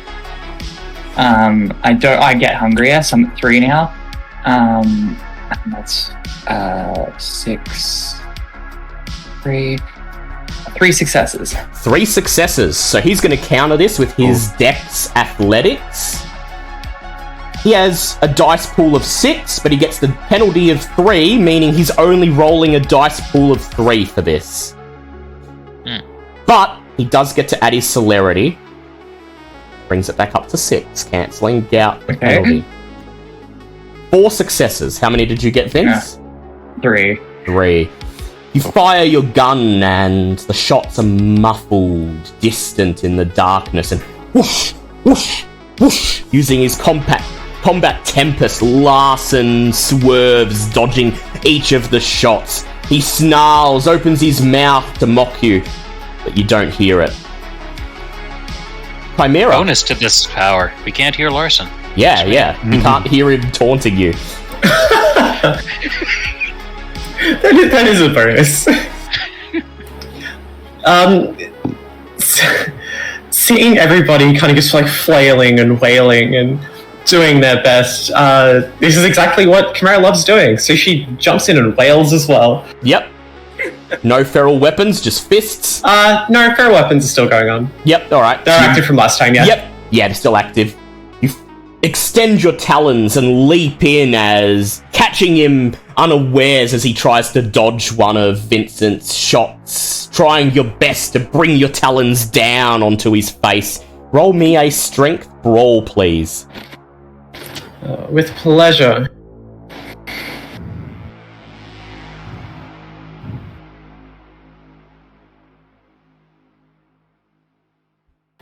Critical 8 again. Critical 8 to his 7 successes. Yay! Thank God. He dodges out of the way, but you catch him with the very tip of your talon, slashing through his torso, shredding his coat, and drawing blood, dealing a point of superficial damage. I also get +2 damage from the feral weapons. Yeah, alright. That isn't halved. So, 3 superficial damage, and he does not have fortitude. He's a Bruja. And they do have fortitude, but he never learned it. Bruja don't have fortitude. Yeah, they don't. They have celerity, potence, and presence. No, he's not a Ventru. So See, if that fog wasn't thick and kind of obscuring all the voices and everyone, she would be hurling insults at him so hard. Yeah, so 3 superficial damage. Alright. Derek, what would you like to do? Derek is going to scrabble off somewhere, hopefully scrabble off somewhere out of range and down the last of the lupine tonics. Yep, heal 1 point of aggravated and 3 points of superficial. Good idea. So that is just 1 point of aggravated. Yep, and that's better than nothing. Yeah, and reduce hunger by 2. Yep, reduce hunger by 2. And would you like to throw another flame at him? No, he's just like, as he finishes drinking, he's just like, fuck it, stick to support. I'm gonna extinguish Vitae. Yeah. I will say that I am bending the rules a little bit. Usually you can you can rouse blood as many times as you like per turn, as long as they're not for the same thing. So you can't rouse to heal multiple times in a turn. However, you can rouse to heal and a discipline, but I'm doing a D&D thing and giving Larson 2 actions just to beef him up. It makes sense. He's blood potency big. Yeah. Yeah. Which is how he got Fist of Pain and Combat Tempest off. Would have sworn there was a term for when a DM decides to DM do something like that. Yeah. So It's kind of the name, yeah. So Derek, you're just gonna cower away and prepare a flame for next round. No, I was going to attempt to extinguish Vitae him. Ah, yes. Good choice. Because he's like... Good choice. Because he It's like, is getting hungry. Stick to what you know. That's worked before. Alright. Yeah. And he's probably not good at resisting it, so go ahead. Make for me... Awesome. Master the occult. Make an intelligence plus blood sorcery. That'll be against his stamina plus composure. Yeah. And my... Sanguine Resonance would still be in, wouldn't it? Yep, still is, because you haven't technically fed since then. Yeah. Well, you fed 1 point from one of the Second Inquisition, but that didn't... You know, that was only 1 point, so... Yeah. What? Composure plus stamina for him. And... I'm trying to remember, did I boost intelligence earlier? Like... Yes, you did. Because I was looking, I think I was when I was looking around the room, yeah. Yeah. Yes.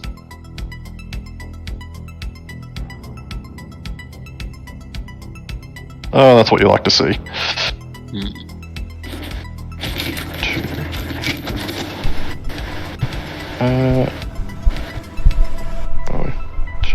3. That is a messy critical 12. 12 to his 5 successes.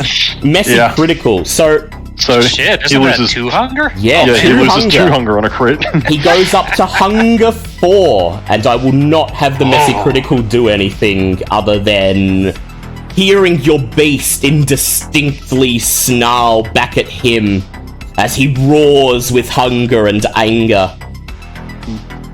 Alright, so Larson clenches his fists, and he's going to make an attack on Sage and one on Chimera, and he gets to add his celerity to this to try and cover penalties for multiple opponents. So that will be 9 plus a penalty of... He's going to split the dice pool. Oh, there'd be such nasty words coming at him if he could hear. So let me see how much he's dealing with here. Yep, so he's going to split the dice pool. Alright, so he's coming straight at Chimera first. Chimera, roll strength brawl or dex athletics to dodge, to defend. Ooh, definitely strength brawl. Parry!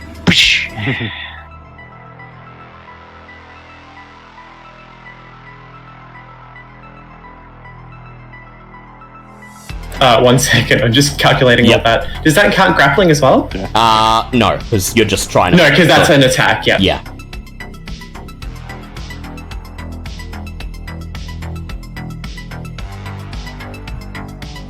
Critical 8. Wow. Critical 8.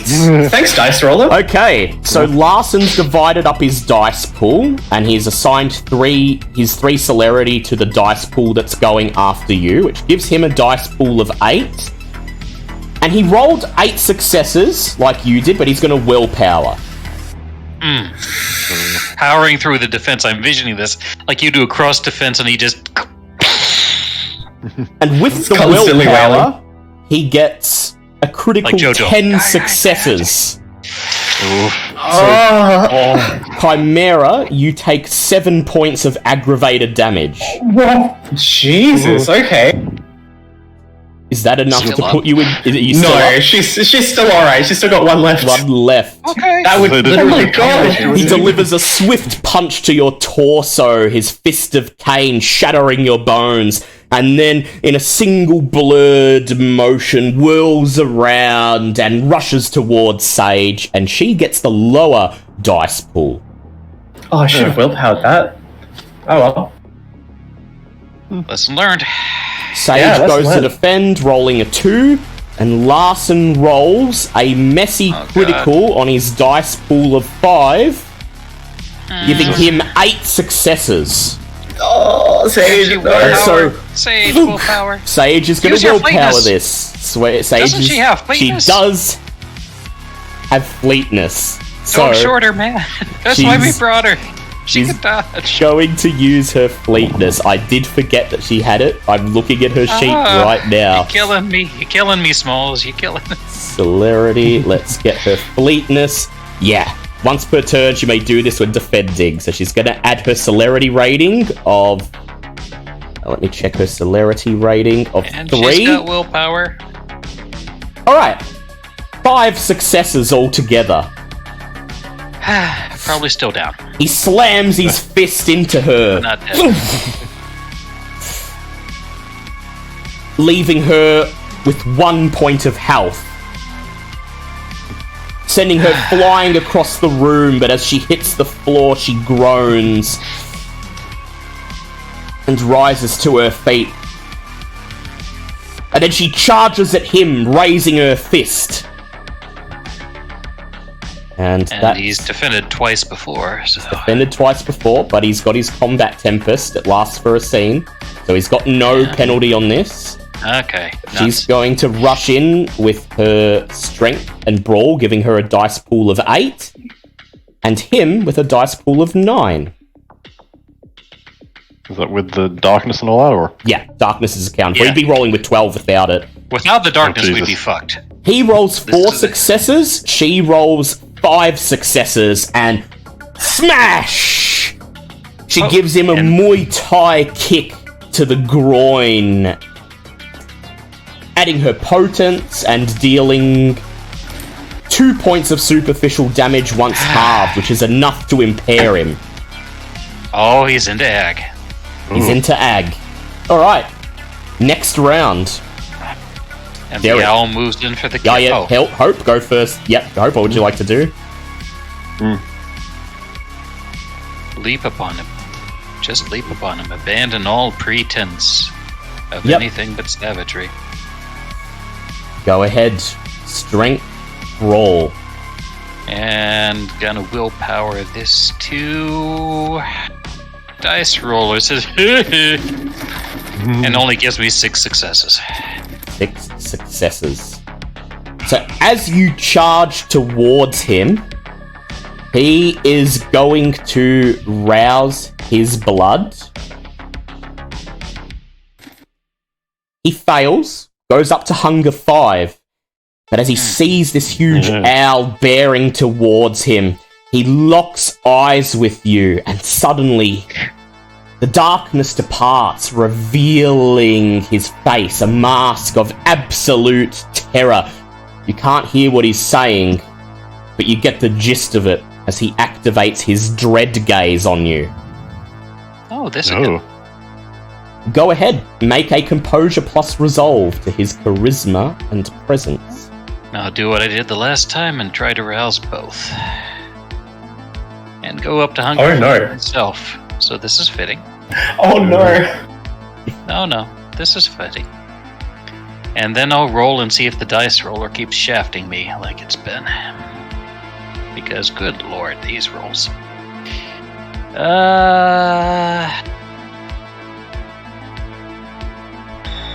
Let me do let me make sure I've got the total correctly here. Yeah.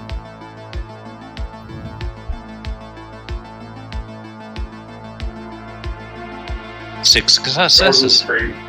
6 successes to his 7 successes. It's not a critical, fuck. but it is a win. You stop right in front of him, and then you instinctually recoil away. Your beast whimpering like a whipped dog. He smirks as he fades once again into the darkness. Vince.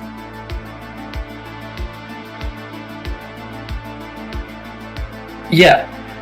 What would you like to do?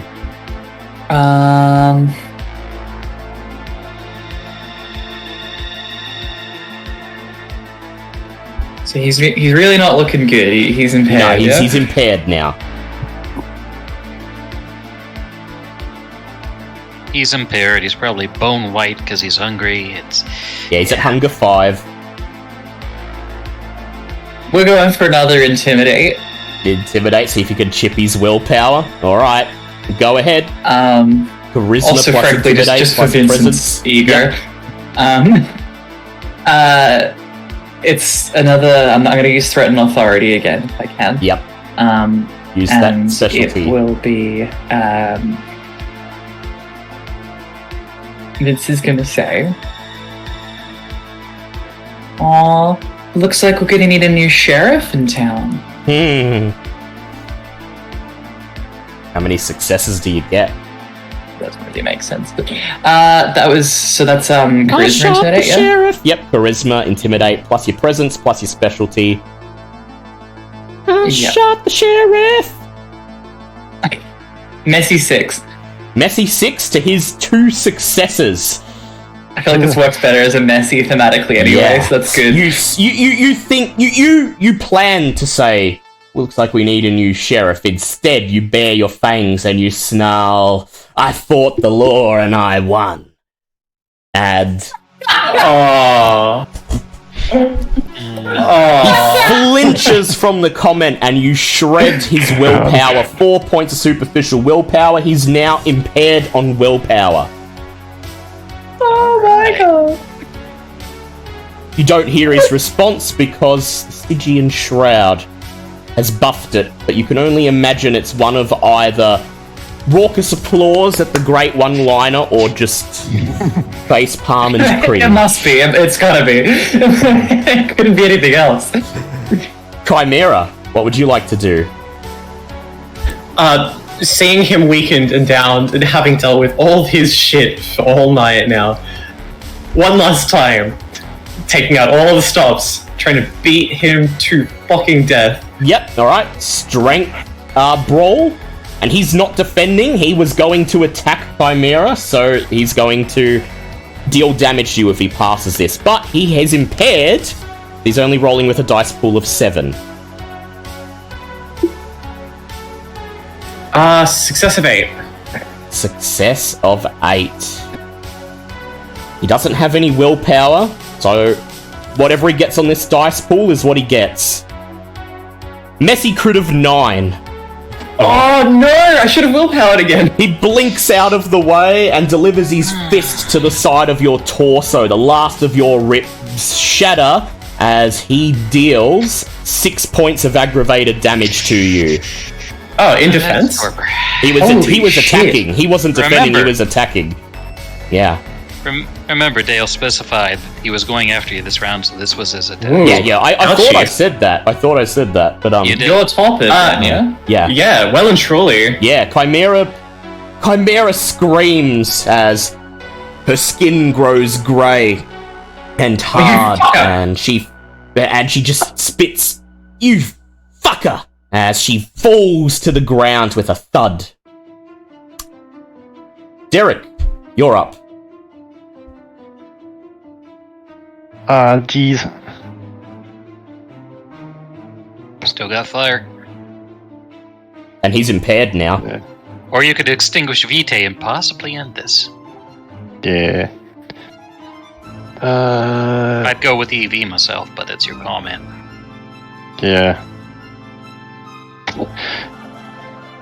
I wouldn't throw fire, but yeah, no, Derek was almost one shot, so he's going to play it safe and try and extinguish VT again. Alright. Intelligence plus blood sorcery it is. Yep.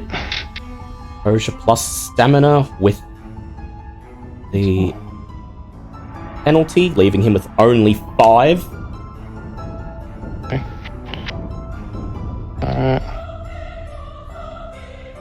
Dinger boosted.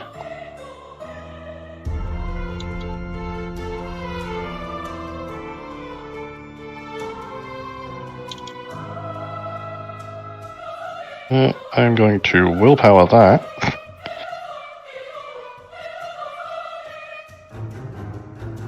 That's done. Where'd my DM screen? Why did I close my DM screen? There we go. What? Leave that open. What'd you do? What'd you get? Only a 4 this time. 4? Yeah. Might be enough. Might be enough. 3 successes. Oh. As he steps over to Chimera, clenches his fist and prepares to smash it into her torpid head and finish her, you step forwards, raise your hands and bark the incantation. He clutches his hand to his throat, his skin pale white as he faces you. Stygian darkness begins to fade as he stumbles forwards, his eyes locking into yours, Derek, with terrifying hunger, anger, and fear, all at the same time. He gurgles, "Not like this," as he drops to his knees. Oh my god. No, says the elf. Not like that.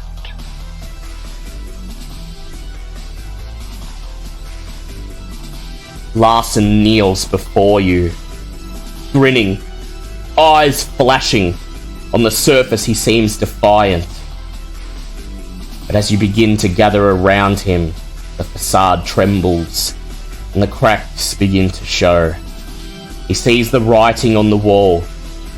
Nothing to be done now. Or is there? He begins to beg. Like any creature at the end of its life, He struggles to make sense of it and tries to bargain his way out. Whatever kicks him you in the want, teeth. he'll offer it, as if that matters.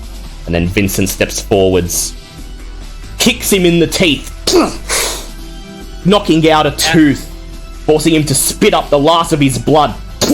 It's graceful! As he just meets eyes with you, staring defiantly, his defiance eking away by the second, replaced with fear. And a pair of thin hands set on his shoulder. As the owl looks down upon him. I told you, Larson, I wanted you inside. And then the form's eyes snap shut as it ripples and bulges and changes. Not getting hungrier, thankfully. Boiling into a mass of flesh and teeth and a woman's torso rising out of it, as from this meaty base, sort of Alaroon-like, something plant-like, but made of flesh. And a woman's torso, Jackie's torso, with her face looking down almost sadly, as the maw snaps shut upon him. And the roses, the transparent roses start to glow red, as Hope's form begins to drink. Sage makes a motion as if she wants to stop Hope, but then she stops where she is, peers down at the pathetic wretch that is Larson, and she smiles. Do it, Hope! For Jackie! And as Hope begins to diablerize Larson, Derek, Vincent, do either of you attempt to stop her? Vince is still very angry about Chimera being tortured, and he's actually going to try to pull her off, and he's going to say, "You don't want that fucking filth inside you." Vince? Well, first of all, Hope, will you relent to Vincent? No, I will not. Go ahead, Vincent. Strength athletics to Hope's strength athletics. It's not a good roll for me, but we'll see. My monstrous specialty kicks in here. It does. So let's see, currently. 3 successes. Yeah, lucky the dice roller might hate me. Might. Let me make sure I'm getting this right. Messy critical 7. Sorry, man. Oh no. 7. It's probably gonna hurt.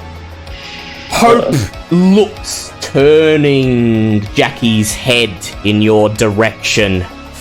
Blindly, the eyes are pale and pupilless. She opens her mouth and lets out a scream. Ah!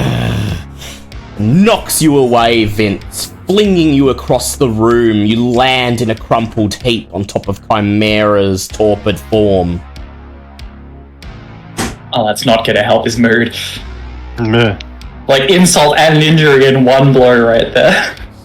By the time you've risen to your feet, Hope's already drained him of his last drop of blood, and you can see the battle of souls raging within her. This is it, Vince. The last shred of respect you have for Hope shatters. Just as if it was a piece of glass that Hope flung across the room. And with this, I think a calm comes over Vince. And he doesn't care anymore. She can do what she wants. Makes a motion to Derek. Steps over, past Larson and Hope. Begins piling the boxes of files, photographs, and tapes into his pockets, filling them to the brim.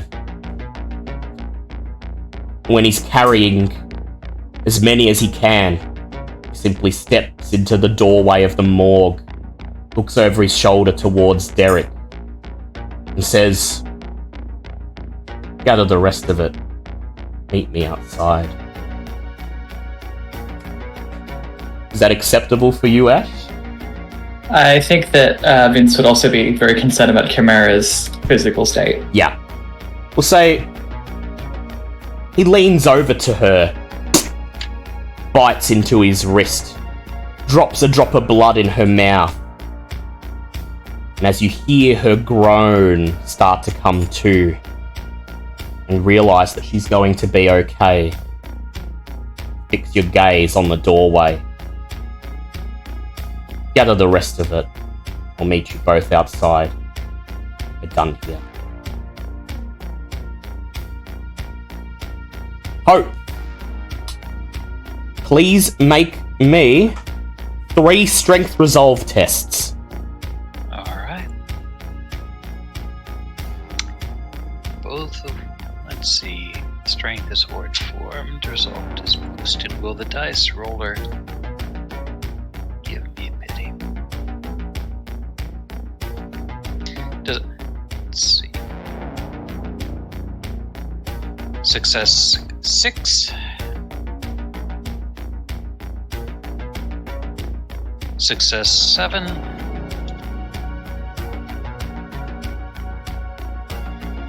Success 7. Larson struggles. He struggles to hold on, but he can't resist. Jackie takes what she is owed. Your humanity drops by 1. Go ahead. Humanity plus blood potency for me. Alright.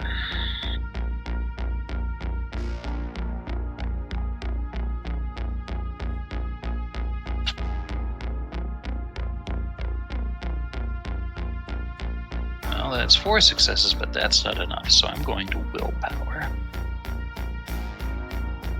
To get 2 more, but that's not enough.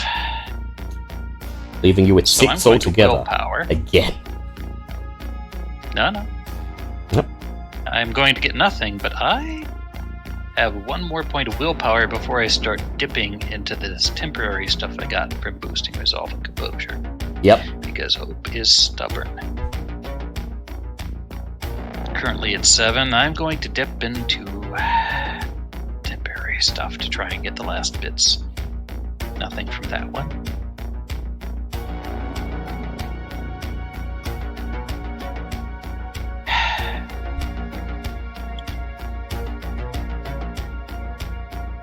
There it is. 1 temporary willpower remaining. How many successes? Let me do some math. 5, 8, 9, 10, 12 with a critical. 12 with a critical to his 4, leaving you with 8 successes. Hope, you are 13th generation. He is 9th. Your generation decreases to 11th. Jesus. Oh, jeez. And you receive 8 times 5, 40 experience. Jesus. Larson's face sneers one last time in your mind's eye. Accompanied by Jackie. The 2 lock eyes. Jackie smiles. As Larson screams, and his scream grows louder and louder and louder as it fills your ears. And then the last that remains of him is gone.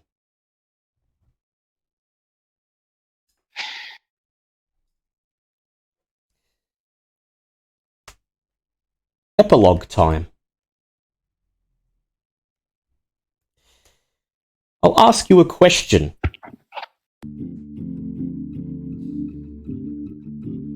You have all of the secrets, everything secured Squizzy's praxis in your hands.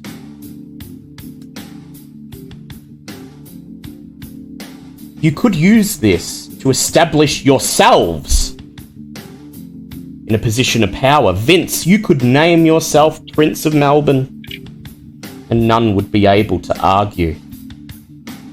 But even with all of this knowledge, all of these weaponized secrets at his command, Squizzy fell. It was only a matter of time. And a neonate, 6 years dead, an unproven primogen at that, you could try for it, Vince. But even you don't fancy your chances. So I leave you with the question, the most important question.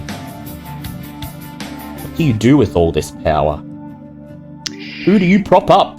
And what is the shape of the city? Well, I'd like to put forward, unless anyone would like to shift it, and this is something the team is going to discuss, albeit with a bit more strained relationships all around, that going forward with putting Sue in place and using the information to get her to grudgingly give the Nosferatu a seat at the table is probably about the ideal state we wanted from Melbourne, yeah.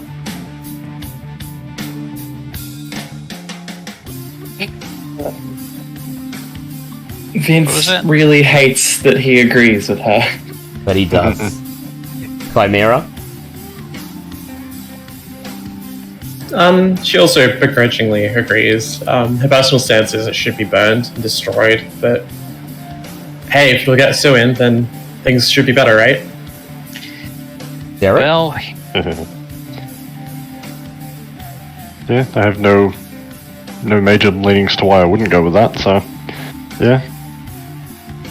and honestly, we might want to look at destroying it after we get things set up that way, because this stuff was good for Specs and Squizzy because Specs kept gathering it. We don't have anything set up to do anywhere near this, so everything we use this for has a shelf life. We might not want to destroy it, but we probably shouldn't bust it out again without a really good reason. So you don't wish to pass this intel on to Sue? You don't wish to leave it in her hands? God, no. You just wish to use it to pull some strings in a few areas, blackmail a few key vampires, and Vince ensure... sees himself as a check and balance on her princedom. And so it comes to pass. Only a handful of kindred knew of this secret. Larson, Martin, Adiz, and yourselves. With Adiz's help, it's very easy over the coming weeks to blackmail, cajole, convince, and deal with the last remaining Camarilla holdouts, to silence and shut down the would-be competitors for Prince, and to provide Sue with just enough carefully chosen secrets to take her place as ruler of Melbourne.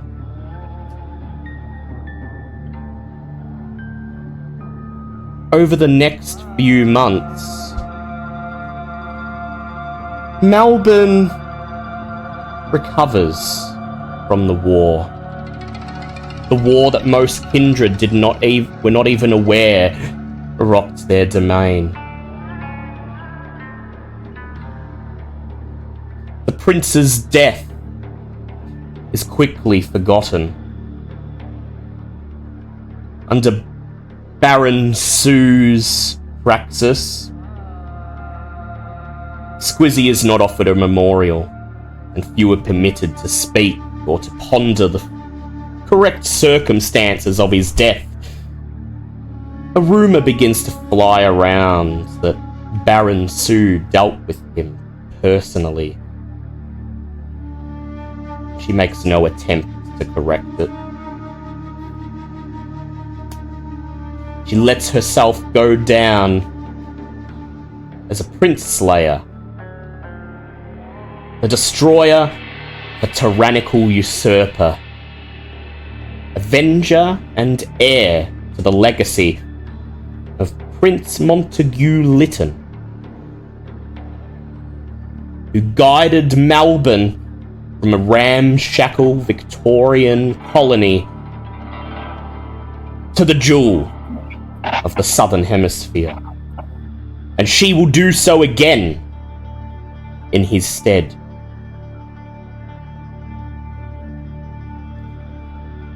The Second Inquisition fade away. Adiz makes good on his promise.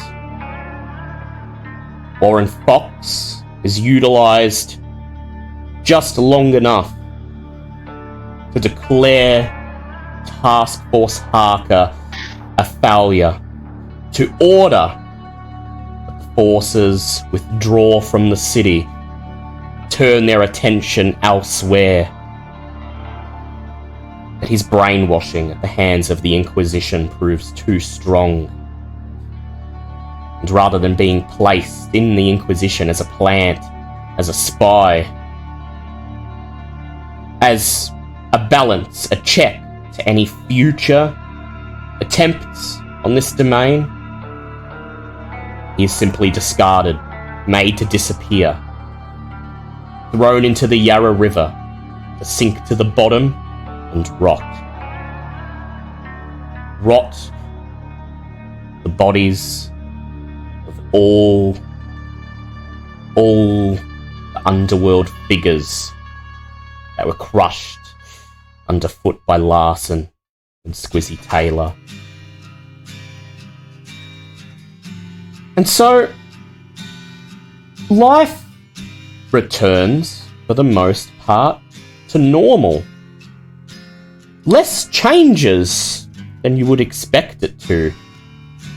With the Second Inquisition gone, vampires of Melbourne fall into complacency. A few wise heads raise the possibility of the fact that without a plant in the Second Inquisition, there's always the chance that they'll come back. Next year, next decade, next century. But under Baron Sue's guidance, and utilising her will to crush the enemies of the Anarchs, to destroy them and toss them to the winds, just like she did with the Camarilla, the Prince, and the Second Inquisition the first time, she ensures the domain that if they ever try this again, they will not succeed. Going forward, the Anarch Free State of Melbourne, as it comes to be known, is not that different, functionally, from what it was under the Camarilla. Although she calls herself Baron, Sue operates mostly the same as a prince, although a more progressive, forward-thinking one. The Primogen, not called Primogen, now called Councillors, a Primogen in all but name, acting as checks and balances against each other and against Baron, Prince Sue, should she seek to extend her power. The clans of the city continue on, as for the most part they always have. Tenuous peace. The occasional tensions settled not through bloodshed, but through thinly disguised threats, gossip, and nightly intrigue among the court. The only difference is what becomes of the Anarchs. Technically, under Baron Sue, all within the city are Anarchs. Which means Chimera, Say, Thomas Roth, and all the others find themselves having to quickly get used to making regular appearances at Elysium, learning to gossip, cajole, wheel and deal with the best of them. There are some Anarchs, some holdouts within the city that refuse to fall in line. They call Baron Sue nothing but a sellout bitch. Not a true Anarch, not at all. The Heathcote push among them, and they, along with all of the other Anarch holdouts, little coteries here and there scattered throughout the city, politely decline to be part of the new order, remaining outside it as autarchus, no longer having to compete for territory or for rights, but feeling as if the Anarch ideals have been betrayed.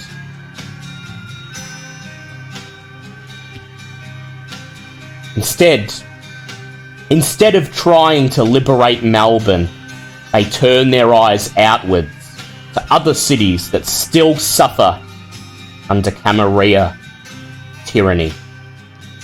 To make contact with other Anarchs, true Anarchs, and forge a world where all can be free and equal. They look to G-Town. The Thin Bloods are granted domain, coincidentally the same domain that Hope is also declared as the councillor for Zamisi. And now that Prince Squizzy is out of the way, and now that Baron Sue governs this city, more Zamisi start to appear, emerging from the woodwork. Others, who like Hope posed as Kaitif, or newly embraced fledglings from other domains entirely, journeying to Melbourne to live equally in a domain where, at least in name, they are Anarchs like all else. There's some infighting among the Thin Bloods and the Zamis, and the tensions between the Zamis and the other clans never quite disappear. But that's kindred life. They have domain, they have status. And that's what it means to be equal in vampire society, at least according to Baron Sue. The Thin Bloods become a regular fixture at Elysiums and at gatherings around the city. They open a trade in blood and blood alchemy, satisfying all of the curious needs of all of the city's kindred. And with Randall, Emily, and Slick to act as go-betweens between the Thin Bloods and Derek and Hope and the other kindred who are sympathetic to their cause, they soon carve a niche for themselves in the city, never quite rising to equality, but being tolerated, traded with, even granted boons, even perhaps called friends by some of the city's kindred in exchange for their unique talents, of course. Vincent, go ahead. Months later, in this new Melbourne, this Melbourne that is the same, yet different, where does Vince find himself? Vince is honestly trying to be a good counsellor, we call it. Yeah. He's. I might let's see if I can roleplay something in a minute from earlier. So, Vin, go ahead. But for now, he's actually Chimera. Yo. Can we quickly cover something? And depending on how this goes, I will answer your question. Sure. At some point after the events of Larson, once Chimera has healed up a bit, bearing in mind that she would be bonded again because Vince fed her to keep her from not dying, keep her from dying, Vince finally contacts Chimera. He hasn't really been very present for a few days. And he gets her somewhere private. And he decides it's time to share some things that he's been hiding. So, you know how I used to... Fuck, how do I even say this? You know how I used to call you Mutt and then I stopped? Yeah, I thought you were being, I don't know, affectionate. You're a weird dude. Yeah, I was. Turns out... Oh, fuck me, I'm just gonna say it. You know how, like, I a couple times made some people, like... Oh my god, fuck. Okay, you know how I made a couple people fall in love with me, basically? Vaguely. Yeah, I only realized I could do that after I accidentally did it to you several times. Oh. Yeah. And when I was trying to... When I bonded you, you were under the effects of that.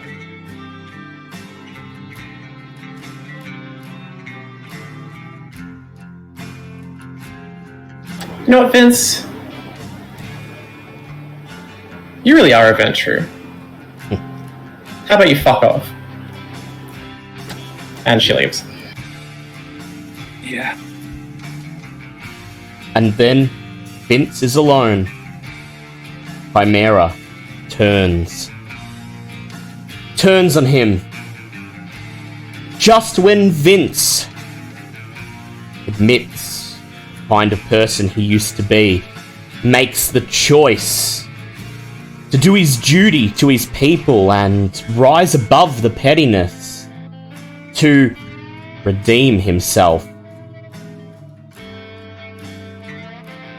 Price he pays is Chimera's respect. Yeah. And after this, Vince, you know, he had... To a casual observer, nothing really would have changed. But there's a bit of a spirit that's taken... Like, there's a wind taken out of his sails for a while. He goes about his responsibilities. And he does his best to be a good counselor. But he doesn't really feel like himself for some time. But after a few months, maybe even a year, Vince finds himself recovering from the guilt that he's... The guilt that he has accrued over the past few years, that he's only newly found, and he finds himself able to push on and actually, do a lot better.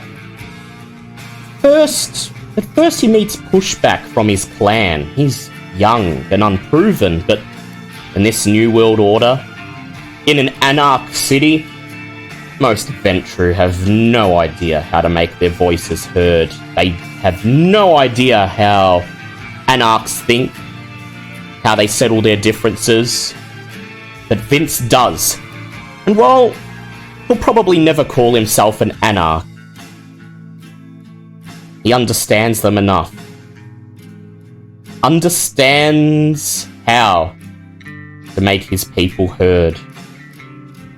And before long, even the most hardline traditionalists have no choice but to trust in him. He will do the best by them. Chimera. With the revelation that Vince was a true Ventru all along, and that even though him coming clean to you about his manipulation, about his entrancement, the revelation that all of the feelings you had for him, all of those times when he made you feel invincible, were but a lie. Even though that was for him the first step down his path to redemption, down his path to becoming the Primogen he is meant to be, to you was the final betrayal. Where did you go? What did Chimera do? Did she stay in this city? Or did she simply try to find her destiny elsewhere? More than anything, the entire experience left her kind of reappraising how she's lived her life so far and where it's gotten her. Kind of jumping from one thing to the next to try and get by and feel something, and kind of the holes and ruined relationships along the way. And really, she probably needs to change a lot. Initially, that wasn't the case though, and she, in anger, tortures Vince's CRX to leave him with a little parting gift. But then she realizes that she's not being the most perfect person in her life either, and she hopes that maybe one day he'll kind of grow and change. So she sets out to leave town, anywhere else really. Anywhere else. She breaks into his apartment at one point and leaves him a little sticky note that says, I need some space, be good. The Anarch state is not as she expected it to be. No, it's definitely not what she envisioned at all. It's nowhere near as rowdy and personal. It's all just a very watered down version of the Camarilla. So she kind of just disappears into the woodwork, just goes away anywhere that she can really find that she might fit in, and reappraises her life, tries to find a more healthy way to make it through the rest of eternity. She fought against the Cam, and she won. And as she steps away from the city, she's confident. Wherever she ends up next, she's proven she can do it, proven it to herself. She'll be ready to fight for who needs it. Derek. What goes on in Derek's corner of the world?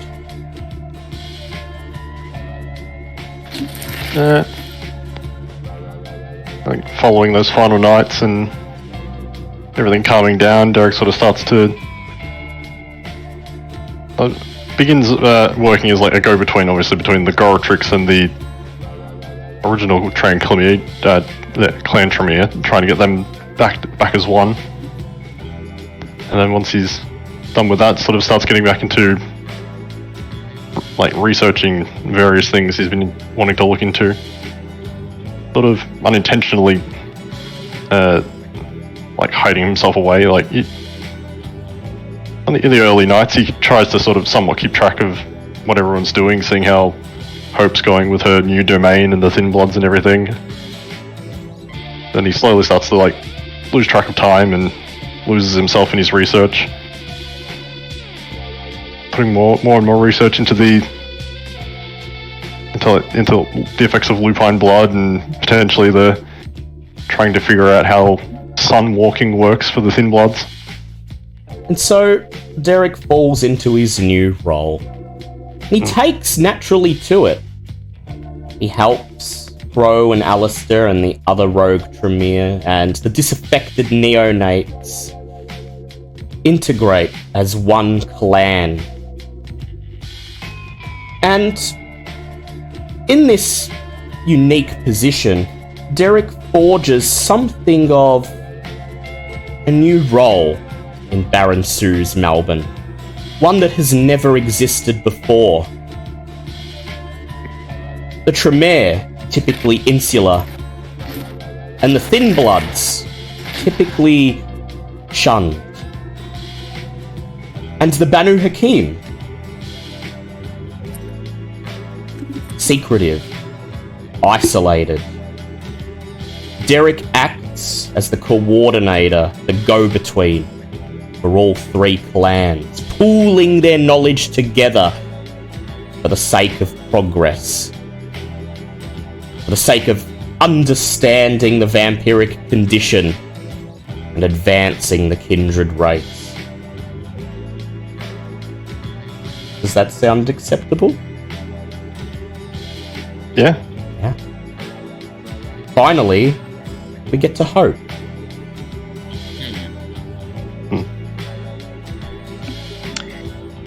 I had a while to put my thoughts in order, but I apologize if any of this is disjointed. So much to do. Hope is probably going to take a little while to recover from digesting Larson. But the thought of Jackie helps her. And she spends a lot of time with Sage, remembering Jackie. And eventually coming to terms with what she did. And knowing that she did it once. And once is going to be the only. That's what she tells herself. Whether this holds true over the long march of eons, well, she'll see. But before, she goes to see if Maria Diamante survived the raids. Did she? She did indeed. She explains that Larson has ended and the vengeance is done, and takes the boon that she is due. And part of the she asked for the territory, including the Cicero and a certain nightclub, which would tend to the needs of the Thin Bloods. But she also asked for a little more territory on top, and that she barters both to the Gangrel, who offered some territory for the Thin Bloods, and to the Bruja who supported them, and any other who will. And she gets a little territory outside of the city, where a certain freakishly deformed dingo puppy can go to grow without being noticed and among the hustle and bustle of a city. A bit of a ranch for John Ghoulman to live on and tend, and a few other ghouls as time goes on. And she talks with Crow and Derek to find out how to ghoul Barcules, if she should ghoul him, how to develop him and reform him so he can bear the arm a little more easily, maybe give him a matching, or make him into a miniature werewolf so his body doesn't stress out against it too much. You know, just making sure he has a happy and full life as he goes. That's one thing. Do you want to talk to that now, or should I go on to the next thing? Go into the next thing. The next thing is putting out a notice once the Tzimisce territory is claimed that it is open to any Tzimisce who follow the rules. And the rules are this: no Sabbat bullshit. You can be from the Sabbat, but you come here, you leave it behind. You want to escape from the Sabbat, we're an out. But we're not doing things the way the Sabbat did. Number 2, no human abominations. You want to mess with animals, that's fine, so long as you don't breach the Masquerade. But if you start messing around with human bits, you're out. Number 3, No war with the Tremere. Leave it behind. It's over. It's done. We lost. Move on.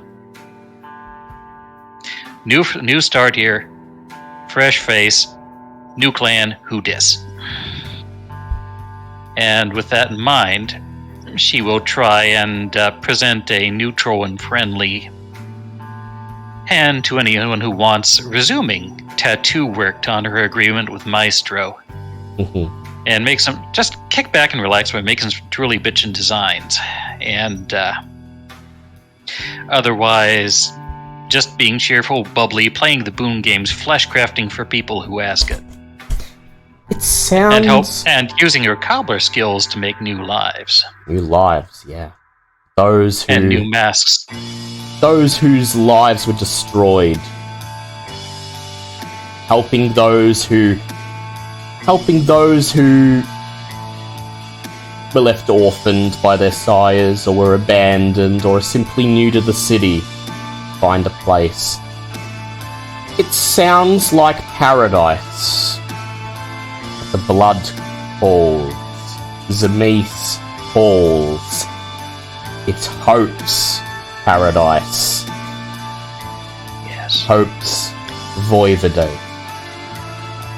Oh yes, and many a night she spends out in her little apartment at the top of the Cicero, looking out over the city and going, I don't have to call myself Prince, because it's mine. Nobody has to know it but me. It's my city. And that's how she approaches it, like a bonsai tree, letting it grow and just maybe giving a little snip here or there to help things grow in a different direction. Everybody gets freedom, but she can't help but meddle just a bit again. So, under Baron Sue, the office of the Scourge is disbanded. As it should be. Dees continues acting as sheriff. Not so much investigating Masquerade breaches these days, but trying to keep peace between the clans and occasionally knocking some sense into some fledglings that think it's okay to start playing catch with a car in the middle of a crowded street. Alia, for her part, remains on as Primogen, as speaker for the Banu Hakim.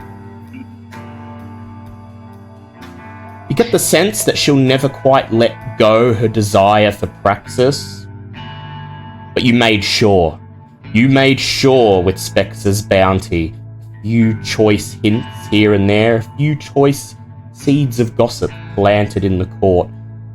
If she wants to make a move, she's gonna have to wait. Century or more.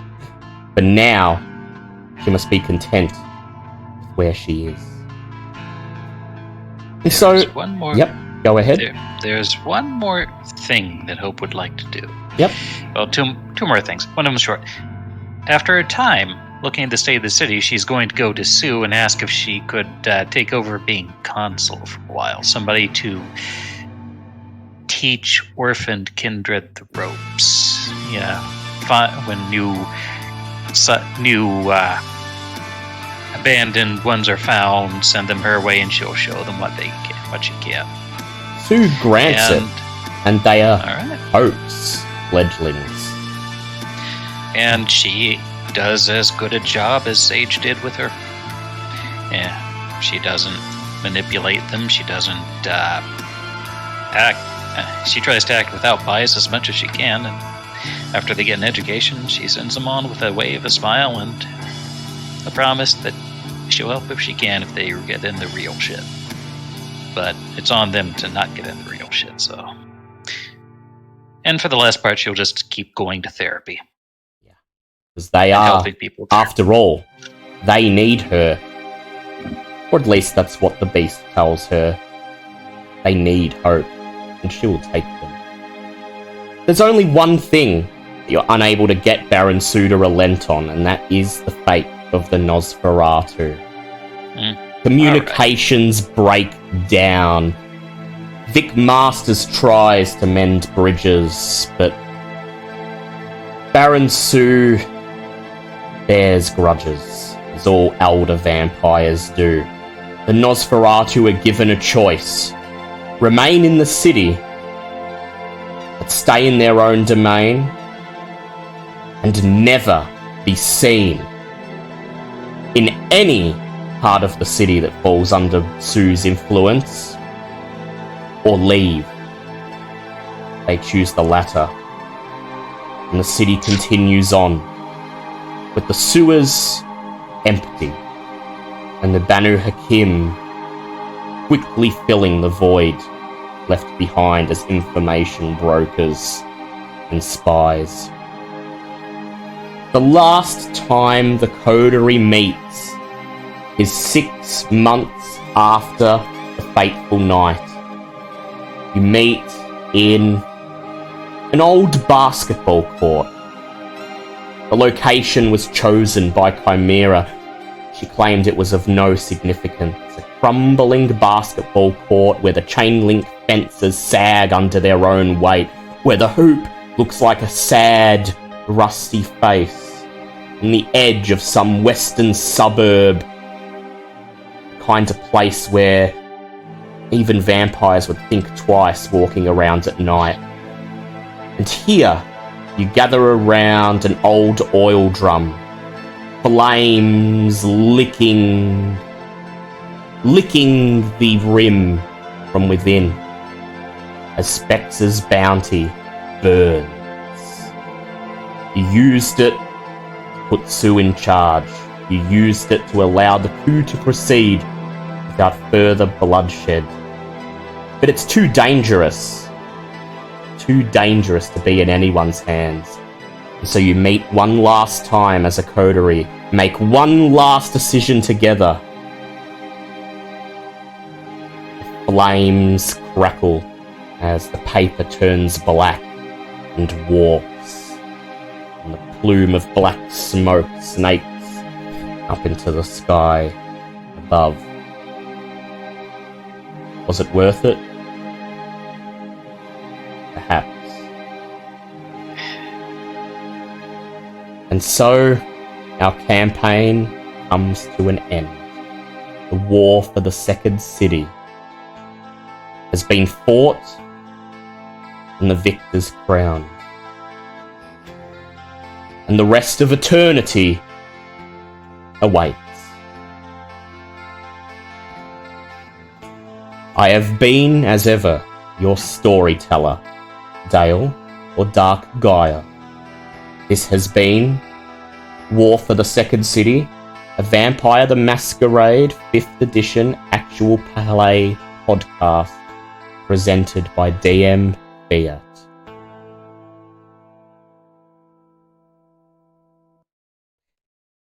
Stick with us. Next week, a new city, a new cast, a new struggle, a new dilemma for the hungry dead.